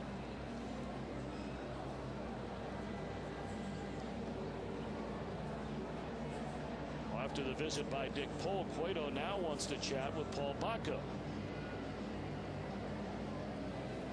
Now take another look at it and look at the pitch location of this fastball to Ryan Theriot. He wants to keep it down. You see where the glove is for Paul Bacco, but that ball just stays up in the zone. We don't see Theriot on that, but I can assure you that was letter high fastball, and he was all over it. Well, now to the dangerous Derek Lee, the batter, and there's ball 1 low and away. Lee had a check swing, comebacker to the mound in the opening inning, bounced into a fielder's choice at Encarnacion in the 3rd. 0 for 2 is Derek Lee.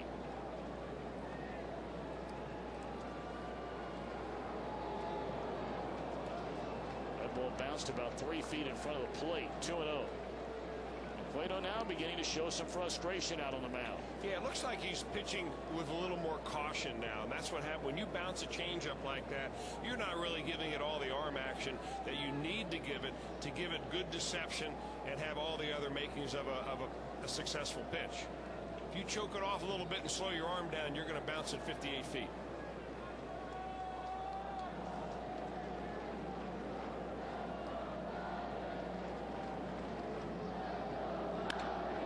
Base hit into left field. They're going to wave around Theriot.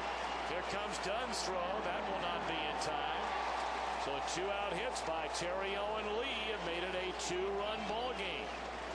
Well, that certainly makes the great defensive play by Johnny Cueto at the beginning of the inning on the bottom of the order. The sacrifice bunt double play, huge at this point. Again, that ball waist high. Now this inning looks a lot more like his inning and a 3rd in St. Louis, where he got the ball up waist high on a consistent basis. Now there's no activity in the Reds bullpen, and I'm a little surprised because he's up in the 90s as far as pitch count goes, and he's lost a little bit on his fastball. I know you want to get the kid through 5 innings, but this team needs a win. that one lined into right, and Junior is there to end the inning. Of course, the other part about it is the last 2 days, the starters have done nothing. The Cubs get 2 and now trail by 2.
tickets, call 381-REDS or go to reds.com. Offer valid in advance of game day only.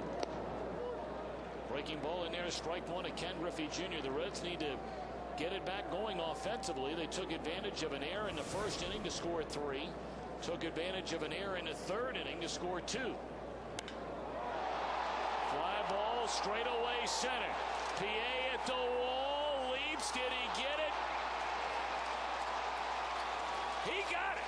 What a play by PA in center field, taking away career number 598 from Ken Griffey Jr.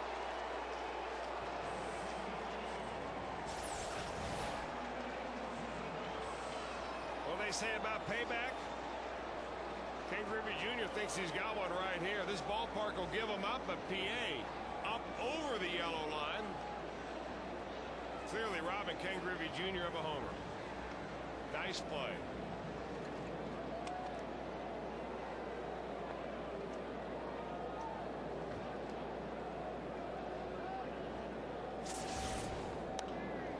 Brandon Phillips dumps it foul and out of play off to the first base side. Well, do you see Ken Griffey Jr. as he rounded first base though on that? It shows you the eyes of a hitter and how acute the vision is, because here we are sitting up there. We've got a pretty good view of center field, and I wasn't sure whether he got it or not until he showed the ball and threw it back in.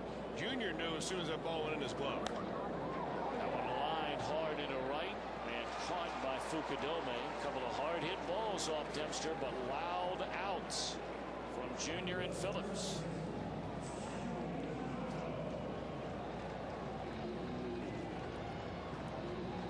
And some early countouts too. You know that when the Reds scored their 3 runs, yes, they did them with the help of an error by the Cubs in the first inning, but they worked the count a little bit more. Dempster was all over the place. They made him throw more strikes. They've let him off now with, you know, a somewhat low pitch count because they're up there swinging it in early in the count. And here's another one. The first pitch ground out off the bat of Joey Votto.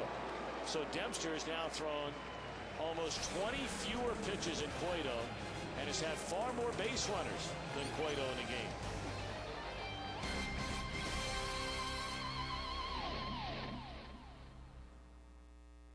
Mike Schmidt, April 18th, 1987, 500. Ernie Banks, May 12th, 1970, 500. Harmon Killebrew, August 10th, 1971, 500. Willie McCovey, June 30th, 1978, 500. Manny Ramirez.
Willie Mays, September 22nd, 1969, 600. Babe Ruth, August 21st, 1931, 600. Play from the freeze can.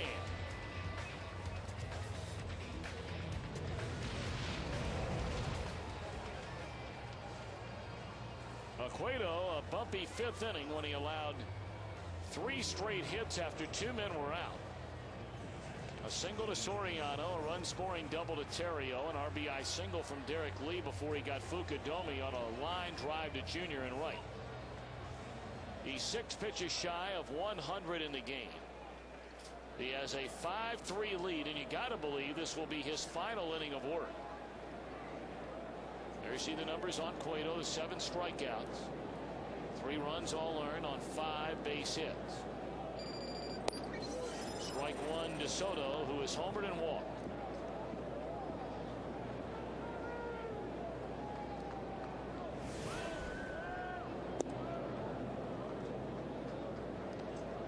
Unlike last inning, it looks like Dusty Baker's got some activity in the Reds bullpen.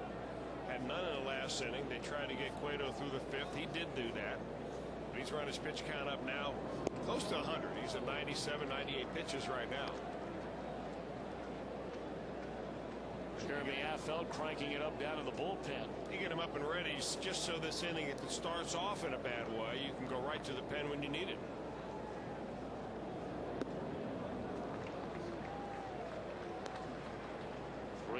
Giovanni Soto. That would not be an easy lineup to pitch against when you're a left-handed pitcher, however.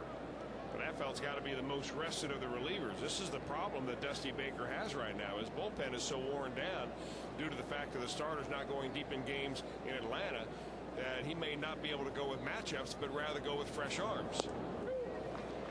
Fastball right down the middle, 3-2 to Soto.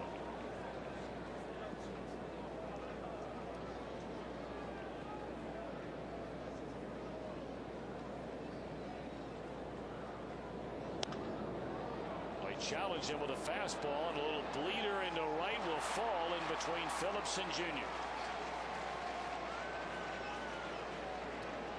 So a bloop single by Soto starts the Chicago 6th inning. Hey fans, be a chef in the kitchen with JTM's beef and chicken Philly kits and their beef hoagie kits. These kits come packed with everything you need to make 4 mouth-watering sandwiches. JTM, more of what you're hungry for.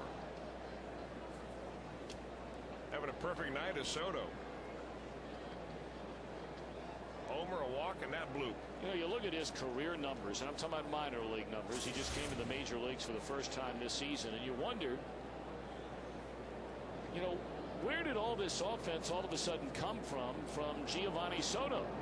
Here's ball 1. I mean, you look at his minor league numbers: 261 year, 269, 242, 271, 253. He had never hit more than 9 home runs in a minor league season. 9. Until last year when he hit 26 in AAA Iowa and hit 353. And now all of a sudden in his first full year in the major leagues, granted it's only a month and a week, but he's hitting almost 340 and leads the Cubs in runs batted in with 24.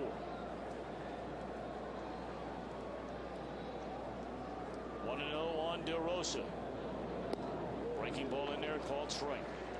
I don't mean this in a bad way, but before steroid testing, you see a blip in the radar like that, you say, well, right, one of the possibilities might be he's juicing.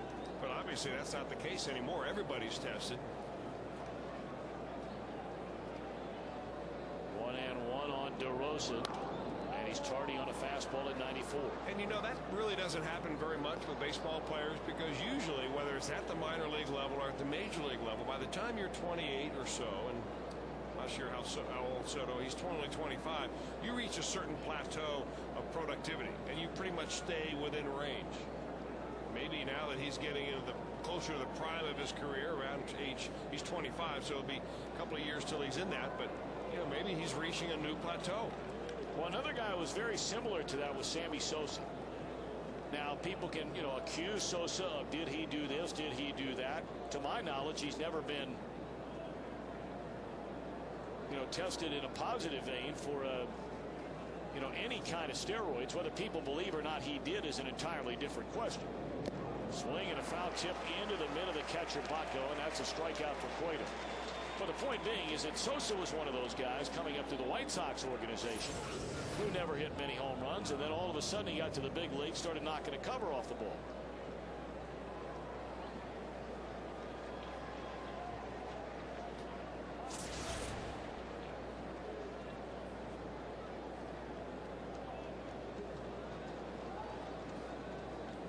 Mike Fondo, the batter.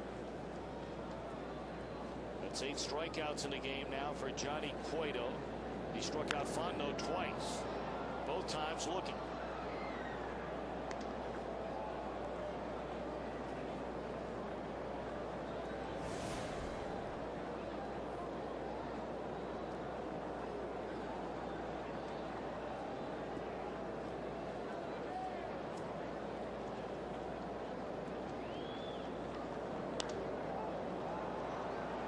there should be the second out of the inning. Who wants it? Junior calls off Phillips for out number 2.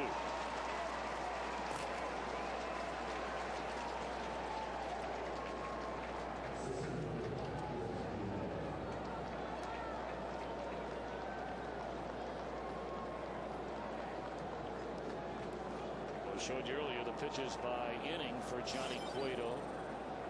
A big pitch count into second and again in the 5th. I mean, looking at, well, a little less than half of his pitch count in those 2 innings alone. High fly ball into right field. Junior at the track with room. That much room. So Cueto allows a leadoff hit, retires in X3 and leads by a pair.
To find a studio near you. Tom Brenneman, back to you. Look at that kid in the sombrero. Our old buddy Harry Carey. Oh boy, do we have some laughs with him. First pitch swinging again. Encarnacion. A line drive and a hit taken away on a leaping grab made by Terrio. Well, the Reds are going quickly here in the last 3 innings. So this is 3 pitches and 3 outs. If you want to go back to the line drive by Phillips for the second out in the 5th inning, Joey Votto hit the first pitch on the ground ball, and Edwin Encarnacion is the first pitch out.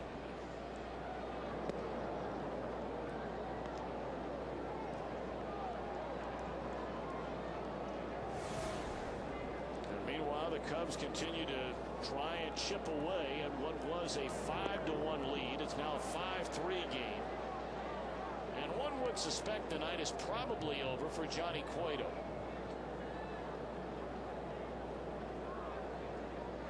Talking with Edinson Volquez down in that dugout. As activity continues out in the Reds bullpen, you have the pitcher spot leading off in the Cubs' 7th inning. And that's Mike Lincoln starting to throw. I'm sure they'll pinch hit for Dempster leading off the 7th. And then go to Soriano and Terrio, right-handed batters both. That one tomahawked into right field, and Fukudome's got it. 2 away in the inning.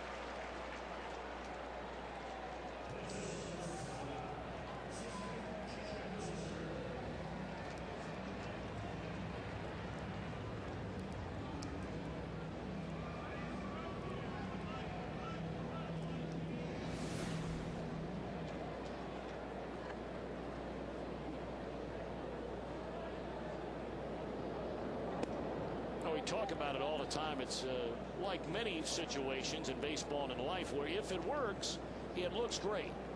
And if it doesn't work, it doesn't look good at all. And that's that swinging at the first pitch business or very early in a count. We've talked about it time and time again. It is the single most misleading statistic there is in baseball today, unless it quantifies by saying of all pitches put in play, a batter's batting average on the first pitch is X. Then don't believe it if it doesn't tell you that. There's a pop up into center field. PA's got it, and that will end the inning. You can say they're hitting the ball hard. The bottom line is they are outs. And Dempster on cruise control, though trailing by 2.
You'll have fun. Well, the night is indeed over for Johnny Cueto. Your impressions, Chris? He was good tonight. You know, not as good as he was in his first outing ever, but he keeps the team in the ballgame. He's only given up 3 hits. He has struck out Johnny Cueto, I believe, 9, or make it 8, through the 6 innings that he pitched. So here's a Cubs ball club that is second place in the league. A Reds ball club that desperately needed a good pitching performance by a starting pitcher. They turned to a 22-year-old to get it, and they got it from Johnny Cueto.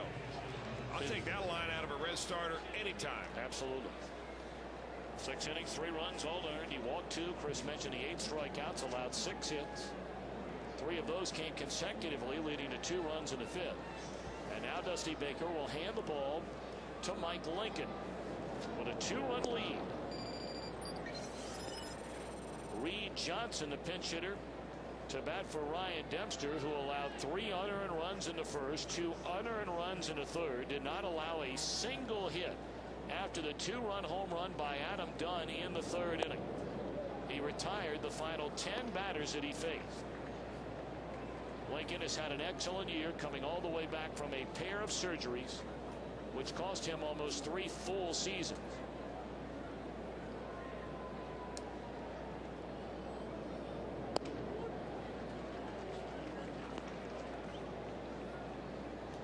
Six innings, only 4 hits allowed by Dempster, all 5 runs, unearned runs. He struck out 7. All 7 of those came in the front 3 innings. And he walked only 1. It's funny, isn't it, the lines tonight by these pitchers and the way they kind of went through with the huge strikeouts in the first couple of innings. And then Dempster realized, what's the point? I'll get him to swing at the first or second pitch and try to get a little deeper into this game. If it was only that easy, as a pitcher saying, okay, swing at the first pitch. I'm wondering if early on in the ball game, Tom, that the Reds were not swinging at the first pitch merely because they couldn't really pick the ball up very well out of the hand of Ryan Dempsey. We talked about the sun and the shadow and the glare that is created by the batter's eye here at Great American Ballpark. But as it got darker and the lights came on and it became more of a night ball game, then they're up there hacking at the first thing they see. Fly ball into right center field, playable for Ryan Friel, shy of the track. One away.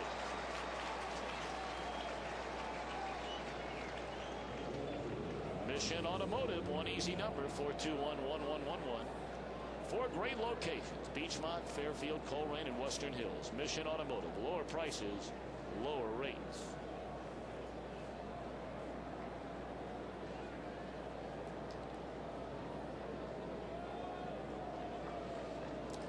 Soriano 1 for 3, singled and scored in the 5th inning, and looks at strike 1 from Lincoln. Of course, David Weathers was activated from the disabled list before the game tonight.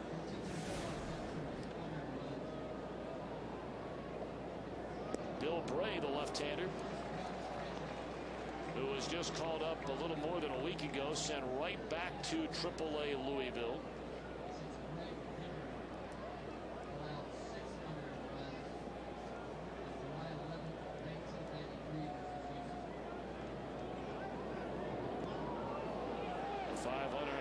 He did not go around. The 500 runs are the most. You better run just in case Chuck Merriweather decided to ring him up. That's the transaction you're talking about. David Weathers, who went on the DL with a sore elbow. They MRI'd it. They said he's got no damage in there. He went down. He pitched some rehab in the minor leagues, and he's back. And the Reds need him right. Weathers was never right. You see that ERA so far this year. That's not David Weathers. They need him right. And we're going to see him tonight if they can have Lincoln get through this inning, one would assume, and that's out number 2 here in the 7th.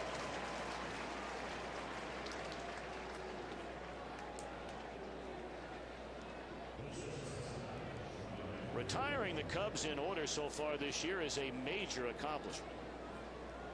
They've only gone down 1, 2, 3 in 65 half innings this year. That is by far the fewest of any club in Major League Baseball. So they're getting guys on. Now, whether or not they get them in obviously varies. As Chris brought up earlier, they've had, nearly half of their games this year where they scored 3 times or less, but clearly they are putting guys on base. Broken bat, roll it to short, and it is a 1, 2, 3 inning for Lincoln. A job well done. We go to the bottom of the 7th. The Reds still lead Chicago 5-3.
Reds Hot Grillin' all summer long.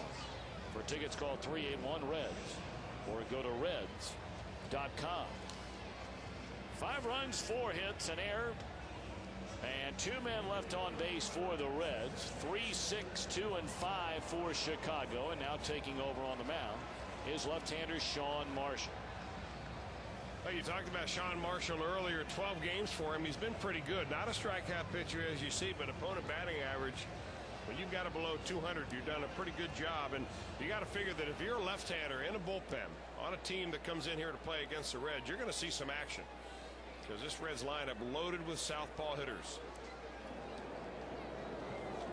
Paul Baco to lead things off. Jerry Hairston Jr., a one-time Cub, stands in the on-deck circle to bat for Mike Lincoln. And then Ryan Friel, the front 3 here in the Reds' 7th inning, leading by 2.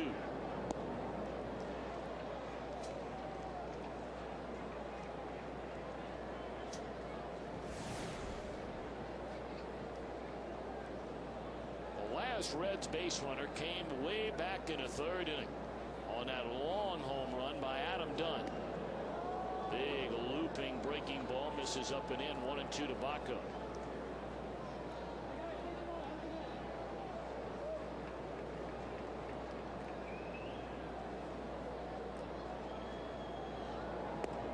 Threw it again and again high and tight.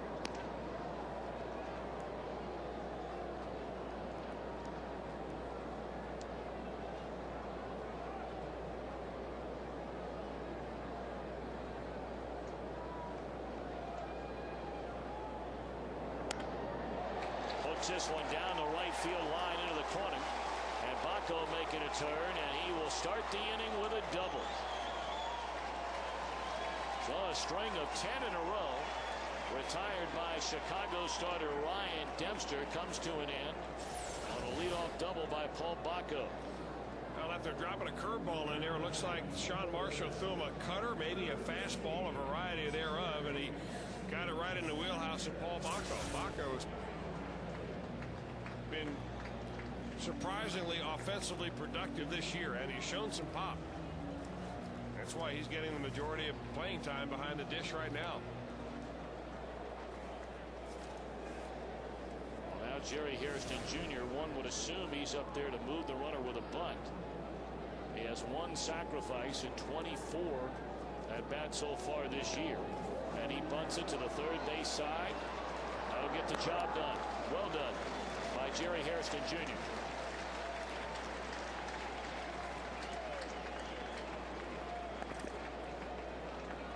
Well, you get him on, you got him over. Now it's up to Ryan Friel to get him in.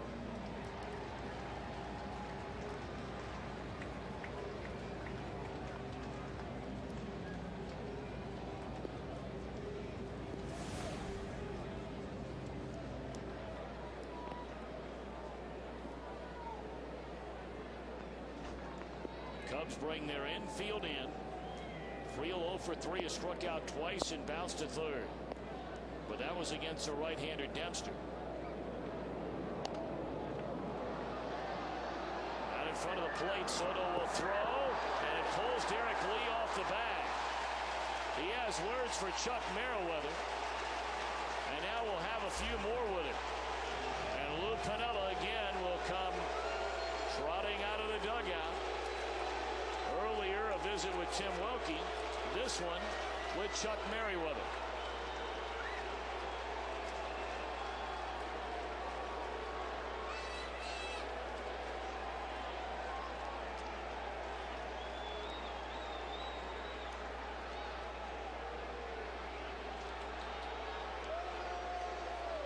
Who could ever forget? Every time you see Lou Piniella come out to visit with a first base umpire, back in those days, it was while wearing a Reds uniform in a game against the Cubs, where in one of his more famous tirades, Lou picked up the bag, threw it once, went out and got it, threw it again.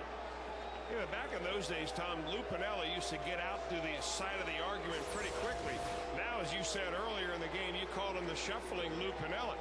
It took him so long to get out there. Now, I bet he forgot what he went out to argue about.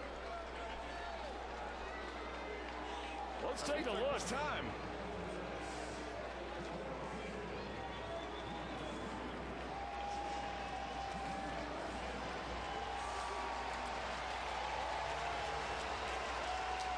tough to tell.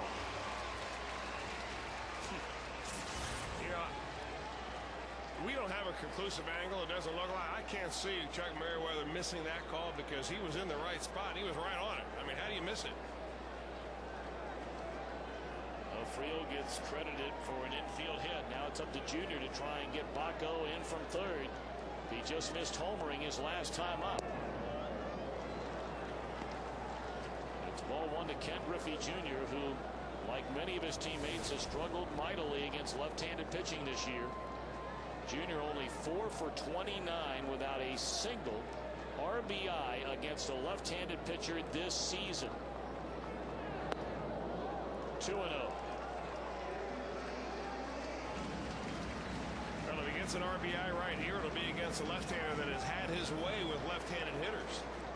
Sean Marshall this year has held lefties 1 for 11. 2-0 to Junior.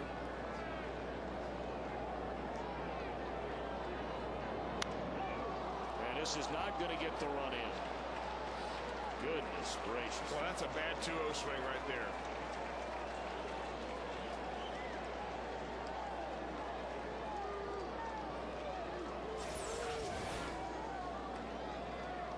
Looked like he got a breaking ball, but the curveball didn't break maybe as much as Junior thought it would. He kind of jammed himself. Well, now Piniella will go to the mound. It takes him so long to get there. Will he remember what he went there for?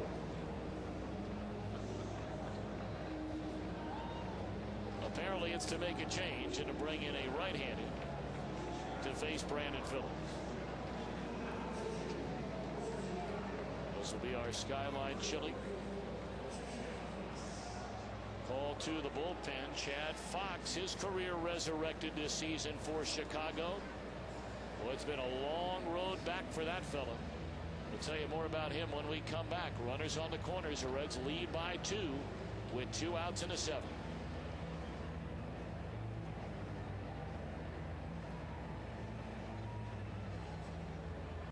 Even when you can't watch your favorite team, you can know what's happening with MLB.com's mobile team alerts, now including video alerts for your video-enabled phone. You'll get video highlights minutes after they happen, text messages on home runs, lead changes, and more. Everything you need to stay informed throughout the season for just $3.99 per month. Sign up now and pick your favorite team. Text MLB to 65246. For complete details, go to MLB.com/mobile.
Thirty-seven-year-old Chad Fox has not pitched professionally for 2 years since injuring his elbow in April of 2005 while pitching for the Cubs. Came in as a non-roster invitee, pitched very well in the spring, pitched through some tricep tendonitis, and was just called back up to the big league club on Friday. Took the loss in the Cubs 5-3 setback after allowing a home run to Skip Schumacher in the 11th inning that night. But it's amazing he's come all the way back. He's come back from a long, long way. You know what, Tommy also started his professional career in the Cincinnati Reds organization. Originally drafted by the Reds and traded in January of 1996 from the Reds to the Atlanta Braves in exchange for Mike Kelly.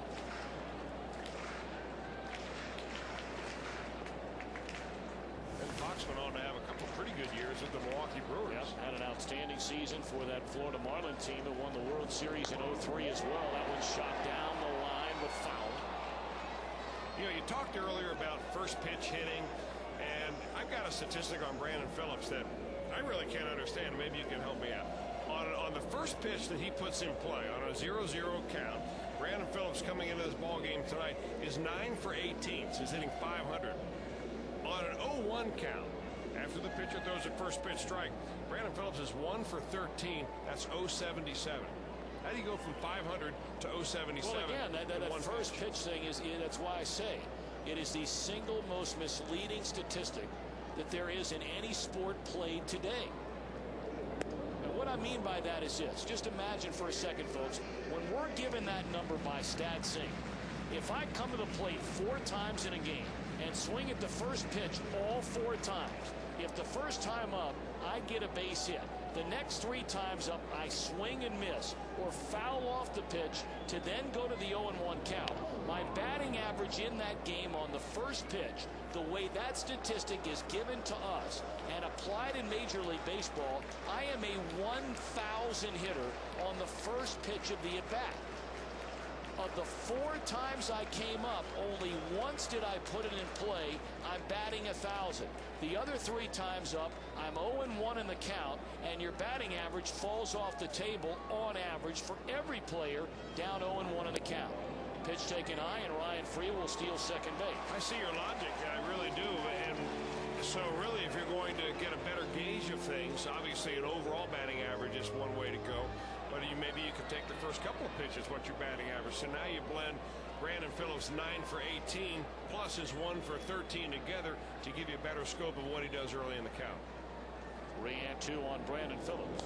And again, it's fouled back to the screen. But I mean, you have access to those stats, if I'm not mistaken. Sure. On every player in baseball, what they're hitting 1-0, what they're hitting on 1-1, what they're hitting on 2-1. So we know all that stuff. Those are all real numbers. Except that you can still foul off a 1-2 pitch 8 times. You can. But it's still 1 and 2 if you foul it off 8 times. Here's a 3-2 pitch. Struck him out swinging, and that'll end the inning. So Fox strikes out Phillips. The Reds fail with a runner at third and less than 2 men out to get him in. We go to the 8th. Reds still lead it by 2. Mike Schmidt, April 18th, 1987, 500. Ernie Banks, May 12th, 1970, 500. Harmon Killebrew, August 10th, 1971, 500. Willie McCovey, June 30th, 1978, 500. Manny Ramirez. Even when you can't watch your favorite team, you can know what's happening with MLB.com's mobile team alerts, now including video alerts for your video-enabled phone. You'll get video highlights minutes after they happen, text messages on home runs, lead changes, and more. Everything you need to stay informed throughout the season for just $3.99 per month. Sign up now and pick your favorite team. Text MLB to 65246. For complete details, go to MLB.com/mobile. Willie Mays, September 22nd, 1969, 600. Babe Ruth, August 21st, 1931, 600. Hank Aaron, April 27th, 1971, 600. Ken Griffey Jr. Keep watching. Welcome to the new and improved MLB.com. Experience the game like never before with MLB.com's Game Day. Real-time pitch type and in-game video highlights. Single in a 3-run opening inning. Getting the Reds off and running. Giovanni Soto, a solo home run in the Chicago second off Johnny Cueto to make it a 3-1 game. Adam Dunn made it 5-1 with a 2-run home run into the moon deck in right center field in the 3rd inning. Junior took away a home run from Soriano. Junior had a home run taken away on a leaping play by Felix P.A. And Johnny Cueto coming off the worst outing of his short major league career. Solid tonight. 6 innings, 3 runs. Struck out 8 while walking 2. Mike Lincoln, a perfect 7th inning out of the bullpen. And now the Reds will hand it to David Weathers, just activated off the disabled list before the game tonight. And before he was activated, he pitched 3 times down in rehab, once for Louisville, a couple of times for Dayton, total of 3 innings and 29 pitches for David Weathers, who was sidelined with elbow problems. They need him to switch it around a little bit than what he did. And you saw the numbers at the very bottom of that screen. You saw for David Weathers, his strikeout to walk ratio, 1 strikeout, 8 bases on balls. You said earlier, Tom, this is not the David Weathers we're used to, and it certainly has not been to date. Let's hope he's healthy now. Weathers so rock solid and dependable in an otherwise brutal Reds bullpen a season ago. But of course this year goes back to his more familiar role where he spent the most time in his career, and that is a setup man. Now in front of Francisco Cordero. 1-1 to Derek Lee. Good sharp breaking ball there from Weathers.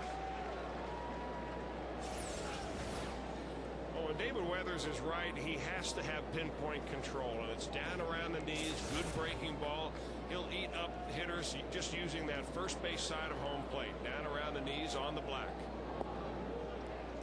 Came back with the same pitch, this one too low. And not with only with the breaking ball either.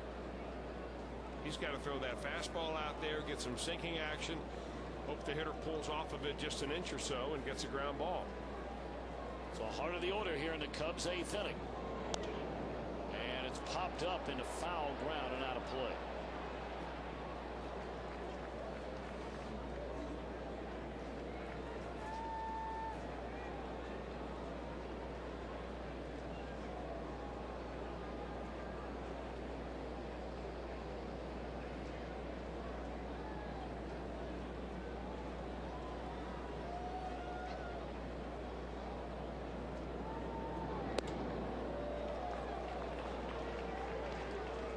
Two on Derek Lee.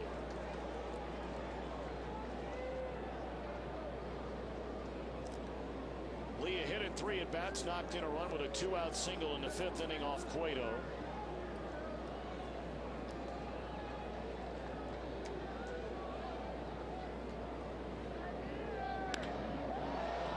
Lined into left field, caught by Adam Dunn. Red ball kissed by Derek Lee. The big fella left able to bring it in. The final score comes your way tonight. Extended highlights of the NBA playoffs. Josh Beckett and the Red Sox against the Tigers. Jim Leland said changes are coming. The only show that gives you wall-to-wall highlights. The FSN final score tonight at 10:30. Only on FSN Ohio. Yesterday the Tigers get in front of the Minnesota Twins 6-0 in the first inning. 6-0. And then lost the game. They were swept over the weekend by the Twins. And Jim Leland was very, very upset following that loss to Minnesota. Funny swing there by Fukudome, 0-2. Of course, the Tigers, the biggest spenders during the offseason, acquiring an all-star lineup. Got off to a 2-10 start, and after getting within a game of 500, they've lost 3 in a row to slip 4 games under. But in their division, they're 4 under, but they're only 3 games back.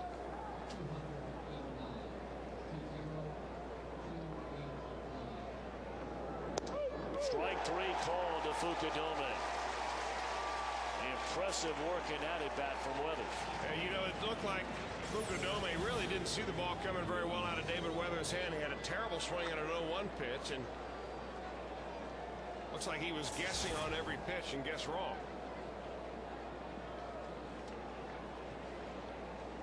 Bases empty for Soto. A perfect night for the Cub catcher. A solo home run to left field in the 2nd inning. Walked in the 4th. And a little bloop single into right field his last at bat in the 6th.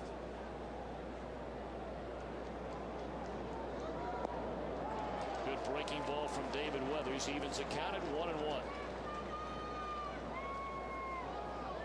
couple of former Reds celebrating birthdays today. Ronnie Oster, of course, born right here in Cincinnati. And Tommy Helms, celebrating a birthday, born in Charlotte, North Carolina in 1941. Happy birthday to both. Both might be watching right now. Yeah, you may well know that.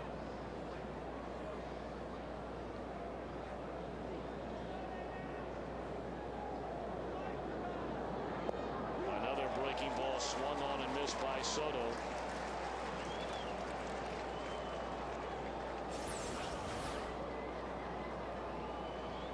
Boy, he's got a good one tonight. Staying on top of that slider. Good tilt.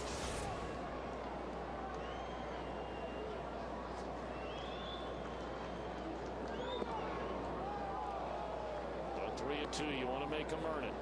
There is plenty of thunder up and down this Cub lineup, including DeRosa in the on-deck circle. He might only have 3 home runs this year, but he's done a lot of damage inside this ballpark.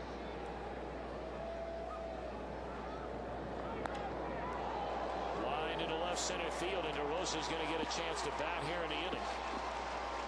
A 3-hit night, and on base for the 4th time in the game is Soto. This time with a 2-out double.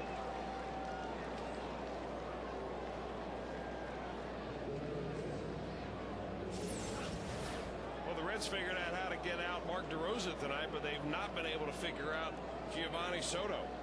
On base every time, short swing on a hanging breaking ball right there. Once too often to the well on that slider for David Weathers.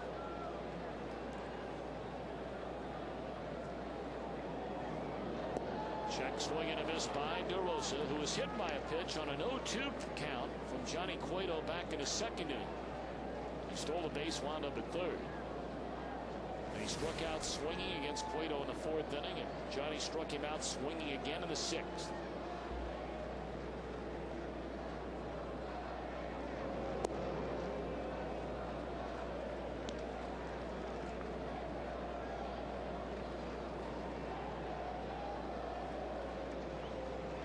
Francisco Cordero cranking it up in the Reds bullpen, getting ready for the 9th inning. Weathers trying to get out of the 8th. He's fallen behind DeRosa 2-1.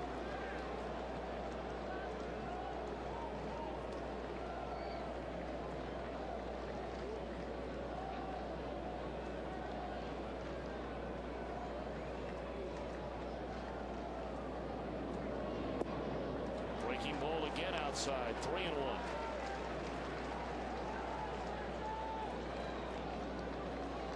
Mike Fontenot stands in the on-deck circle.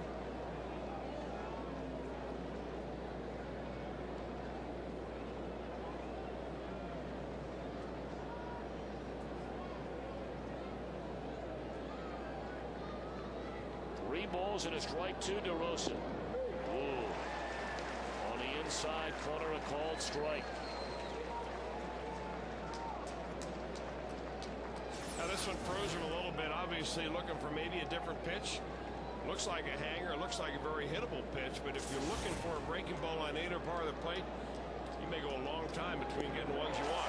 And Weathers finishes him off with a breaking ball low and away. 1 hit, 1 left. Welcome back, David Weathers. The Reds come to bat in the bottom of the 8th inning, nursing this 5-3 lead.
The Cubs closer, Kerry Wood, takes over on the mound.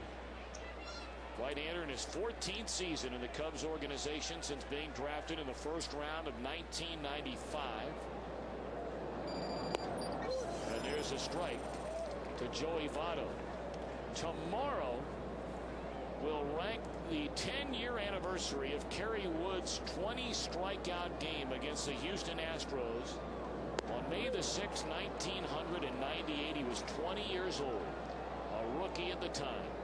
It was only his 5th major league start, and at the time joined Roger Clemens as the lone pitchers with a 20 strikeout game to their credit. Randy Johnson has joined them since then. But the sky was the limit for Kerry Wood. Everybody thought he would become the next Nolan Ryan. Wood, a native Texan, grew up idolizing Ryan and Roger Clemens. Been through so many injuries, so many trips to the DL. There's a slow roller picked up by Wood, and he'll tap the bag in front of a hustling Joey Votto, one away. He came within hours of retiring, did Kerry Wood, a year ago.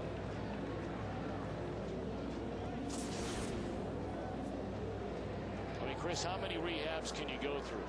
And he has been through a pile of them. Well, he has, but we saw a pitcher in tonight's ball game for the Reds that had 2 Tommy John surgeries and missed 3 years of baseball. So, I mean, all Kerry Wood has to look around and see other examples. Chad Fox is a guy that's been out of baseball professionally for a couple of years before he came back. And when you have the kind of God-given ability that Kerry Wood has, you almost owe it to baseball fans, certainly Cubs fans, if you all look at it that, and, to work your butt off and come back. And I think that was one of the driving forces for Kerry Wood. And he was one guy that felt bad, sincerely bad, about not being able to fulfill the obligations of his contract. Yeah, he was being paid and paid very well while he was in the trainer's room and doing all the rehab, but he carried, an obligation with him to the point where he's going to come back one way or another. Of course, Dr. Timothy Kremchek was the one who did his last couple of surgeries, and you see that fastball tonight, 95, 96 miles per hour. Interesting note on that 20 strikeout game. It happened early in the year, as you say, on tomorrow's anniversary. Struck out 20, threw only 122 pitches in that ball game. You'd think striking out 20, he'd be more up around 130, 135, 140. In fact, in that year, he only had 1 ball game in which he exceeded 130 pitches, and that was against the Reds in an 8-inning affair in September, or in August. It's funny how so many were quick to throw stones at Dusty Baker about high pitch counts for Kerry Wood. Nobody talks much about those days when he was 20 years old throwing 130 or 120 pitches in a game. Well, they do talk about those games, and I think Dusty wasn't the manager then. No, you're right about that. But even back in 1998, I don't know how many studies were out there at that point that showed those kind of pitch counts to a very young pitcher at 20 years old is shown to be detrimental. I'm not so sure that there's enough information out there to show you exactly what the pitch count should be and how much minimum rest you should have, and whether it has anything to do with your delivery or whether you're more susceptible to injury based on your body type. There's a lot of conflicting things out there that you have to take into account. And unfortunately, Dusty Baker, I think, was wrongly thumbed a lot of times for ruining Kerry Wood and Mark Pryor. I think that he wasn't even close to being to blame. And Kerry Wood has agreed with what you just said. There's a slider swung on and missed. And a 1-2-3 8th inning for Kerry Wood. So Cordero will come on, try to nail it down and end this 5-game Reds losing streak. They lead by 2.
heading for the lawn beyond the wall.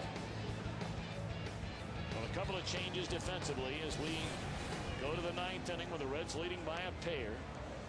Corey Patterson now in center field. Ryan Friel has moved from center field into left field. Adam Dunn out of the game, and now taking over on the mound is Francisco Cordero. Well, he has been perfect in save and save opportunities. Unfortunately for the Reds, they've spread him out. He went 2 weeks between save opportunities, number 2 and number 3. He is now 1 week removed from his number 4 save. Fondo to lead it off. Looks at a strike. Reds fans try the La Rosa's game time special. Calzones and Coke Zero. Call 347-1111 for carry out or delivery. Great Cincinnati institutions, La Rosa's. And Buddy La Rosa still going strong.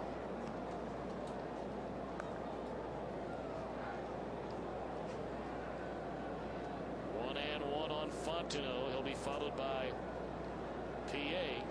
And then we'll see. And a base hit will start the inning into left center field. First hit of the night for Fondo, so the tying run will come to the plate.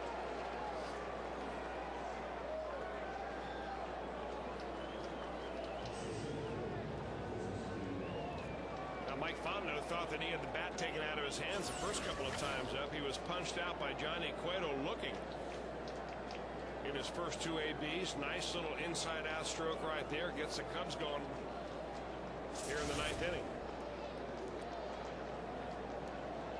He struck out, walked, and flied out to right. Slaps it foul off to the third base side out of play.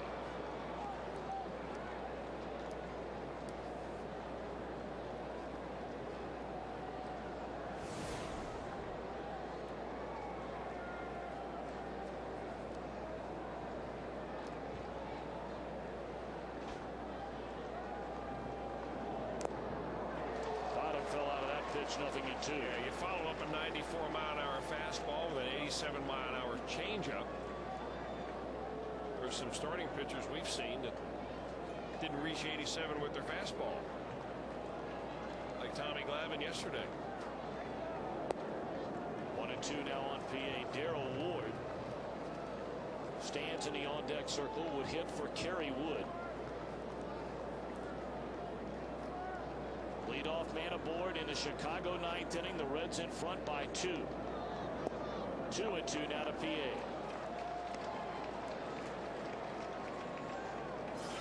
The pitch speeds of Cordero in this at bat thus far, presented by Johnson & Johnson. Trying to get him on that off-speed stuff. Lined into left center field, another hit. So now the Cubs will send the go-ahead run to the plate, and apparently they're going to let Ward hit rather than send somebody up there who could put down a sacrifice. Well, Cordero back with the fastball, and not a bad spot. It was down, but a good bit of hitting by Felix PA. Just trying to put the bat head on it and let the pitcher supply the power. He does. That ball sizzler right over the shortstop's head. Well, I'm sure Lou Piniella thinking right now, Aramis Ramirez more than likely is completely unavailable. He has not started 3 straight games since getting hit on the wrist on Friday night. He's already used Reed Johnson. There's a strike to Ward. You could send up Ronnie Cedeno to put down a bunt, but then what? You have Soriano coming up thereafter. He's going for the gusto here with Ward at the plate.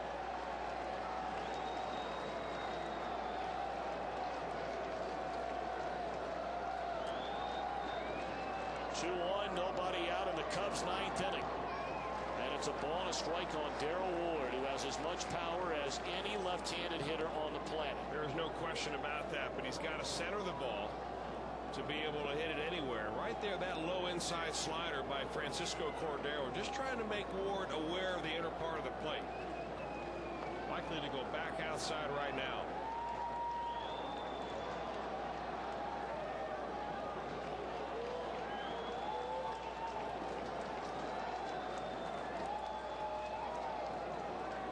least that was Baco's idea before Cordero stared him down and stepped off and asked him to roll through the signs again.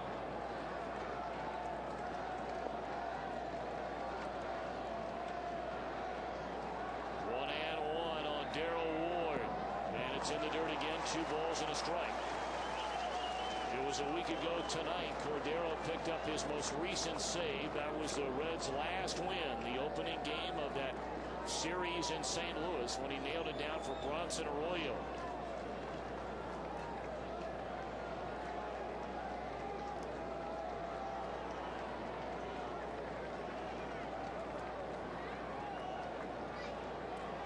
Two balls and a strike to Ward. 3-1. Boy, Dusty Baker has to be sitting in the Reds dugout thinking, can't anything be easy?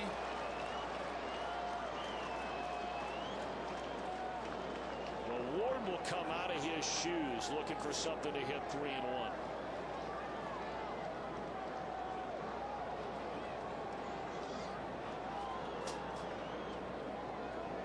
And what will Cordero throw him 3-1?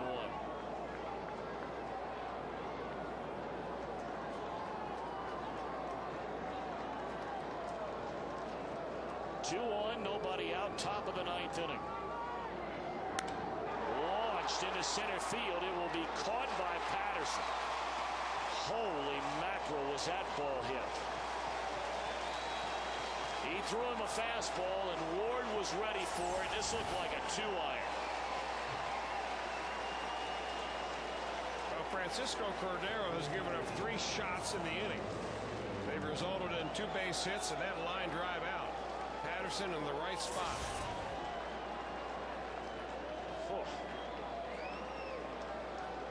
That sounded like somebody stacking lumber.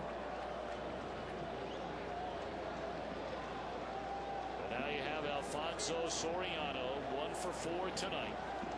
Struck out, had a home run taken away by Junior and right. Single to center and scored in the 5th. And bounced to 3rd in the 7th inning. Tying run at first with 1 out in the 9th. He was not going to get a first pitch fastball and chases a breaking ball for strike 1. You thought he was.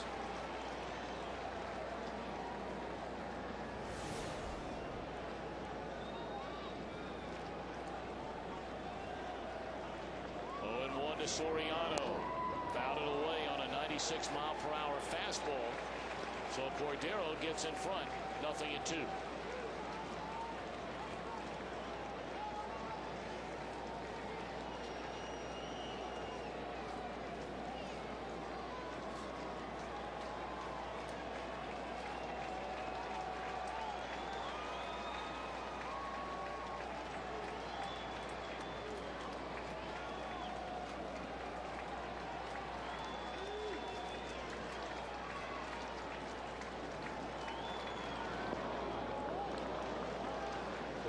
Try to get Soriano to chase a pitch down and away. Alfonso lays off of it for the time being, and now Cordero and Baco will talk out in front of the plate.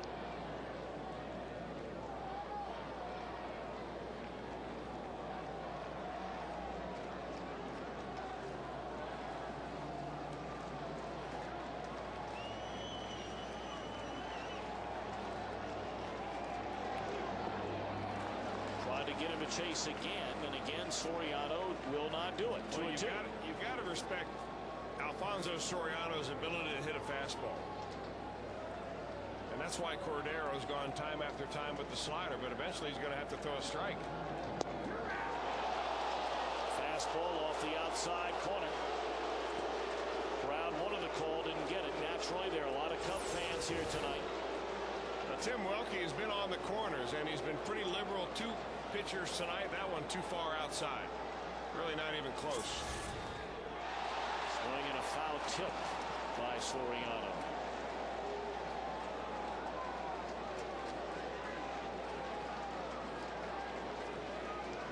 Pinella urging his leadoff man to come up with a big base hit. Dusty Baker wants nothing to do with that. He's hoping his closer can get a 6-4-3 right here, right now. Instead, it's a walk to load him up.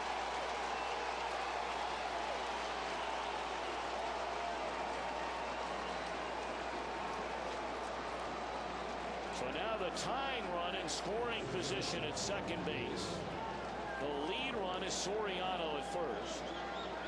And here comes Ryan Theriot, 2 for 4 in the game. A single, a double, has scored a run and knocked in a run.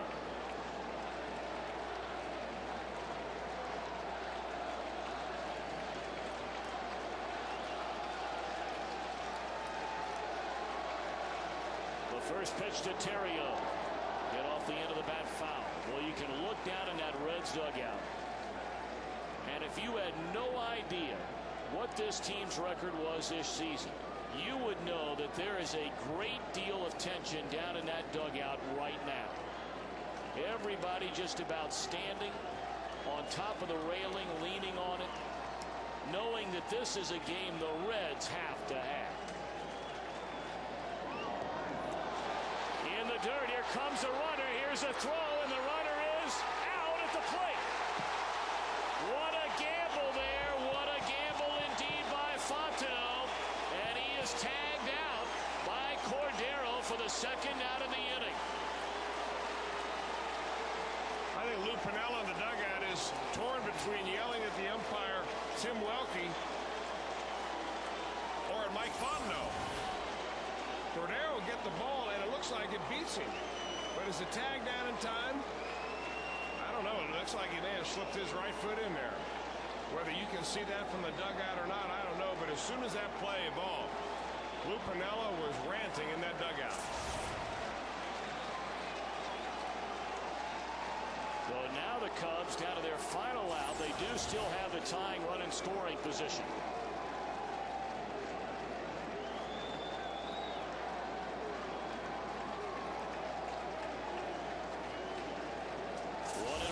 Theriot in the dirt again.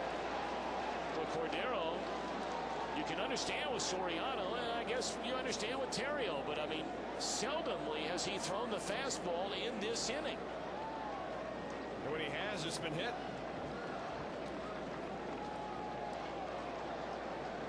The runner at third. The tying run is Soriano at second with 2 away.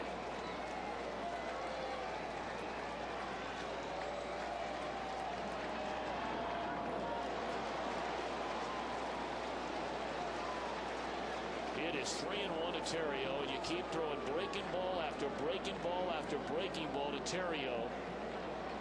And you don't need to remind Cordero who's standing in the on-deck circle. One of the most dangerous hitters in either league.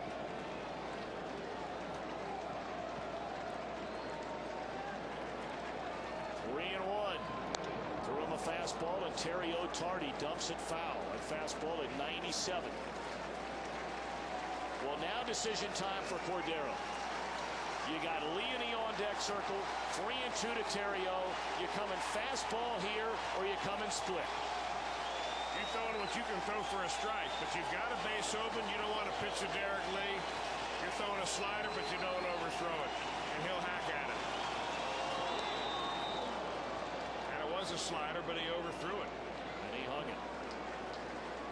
It's a slider at 90 miles per hour. Okay, you did it one time, 3-2. You come back with the same pitch again at a better spot? Yeah, I come back. If I threw a great one right there and he fouled it off, I come back with a different pitch. That was a bad one. Now I come back with a good one. 3-2. He threw him another off-speed pitch in the dirt. So now Cordero has to face Derek Lee. 2 walks and 2 hits allowed by Cordero. Here in the 9th inning, the Cubs have not scored a run. Derek Lee is 1 for 4.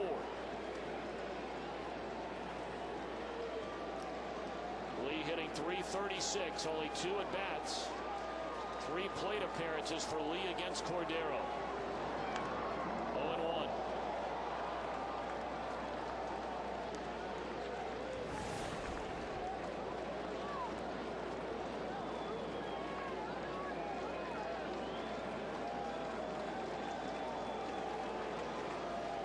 Tying run at second base with 2 away here in the top of the 9th inning. Cordero against Derek Lee. Threw him a fastball. Lee wasn't looking for it. 0-2.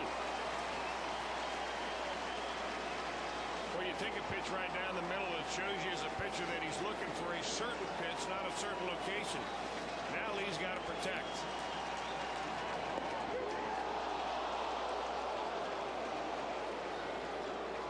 Lee never leaving the batter's box.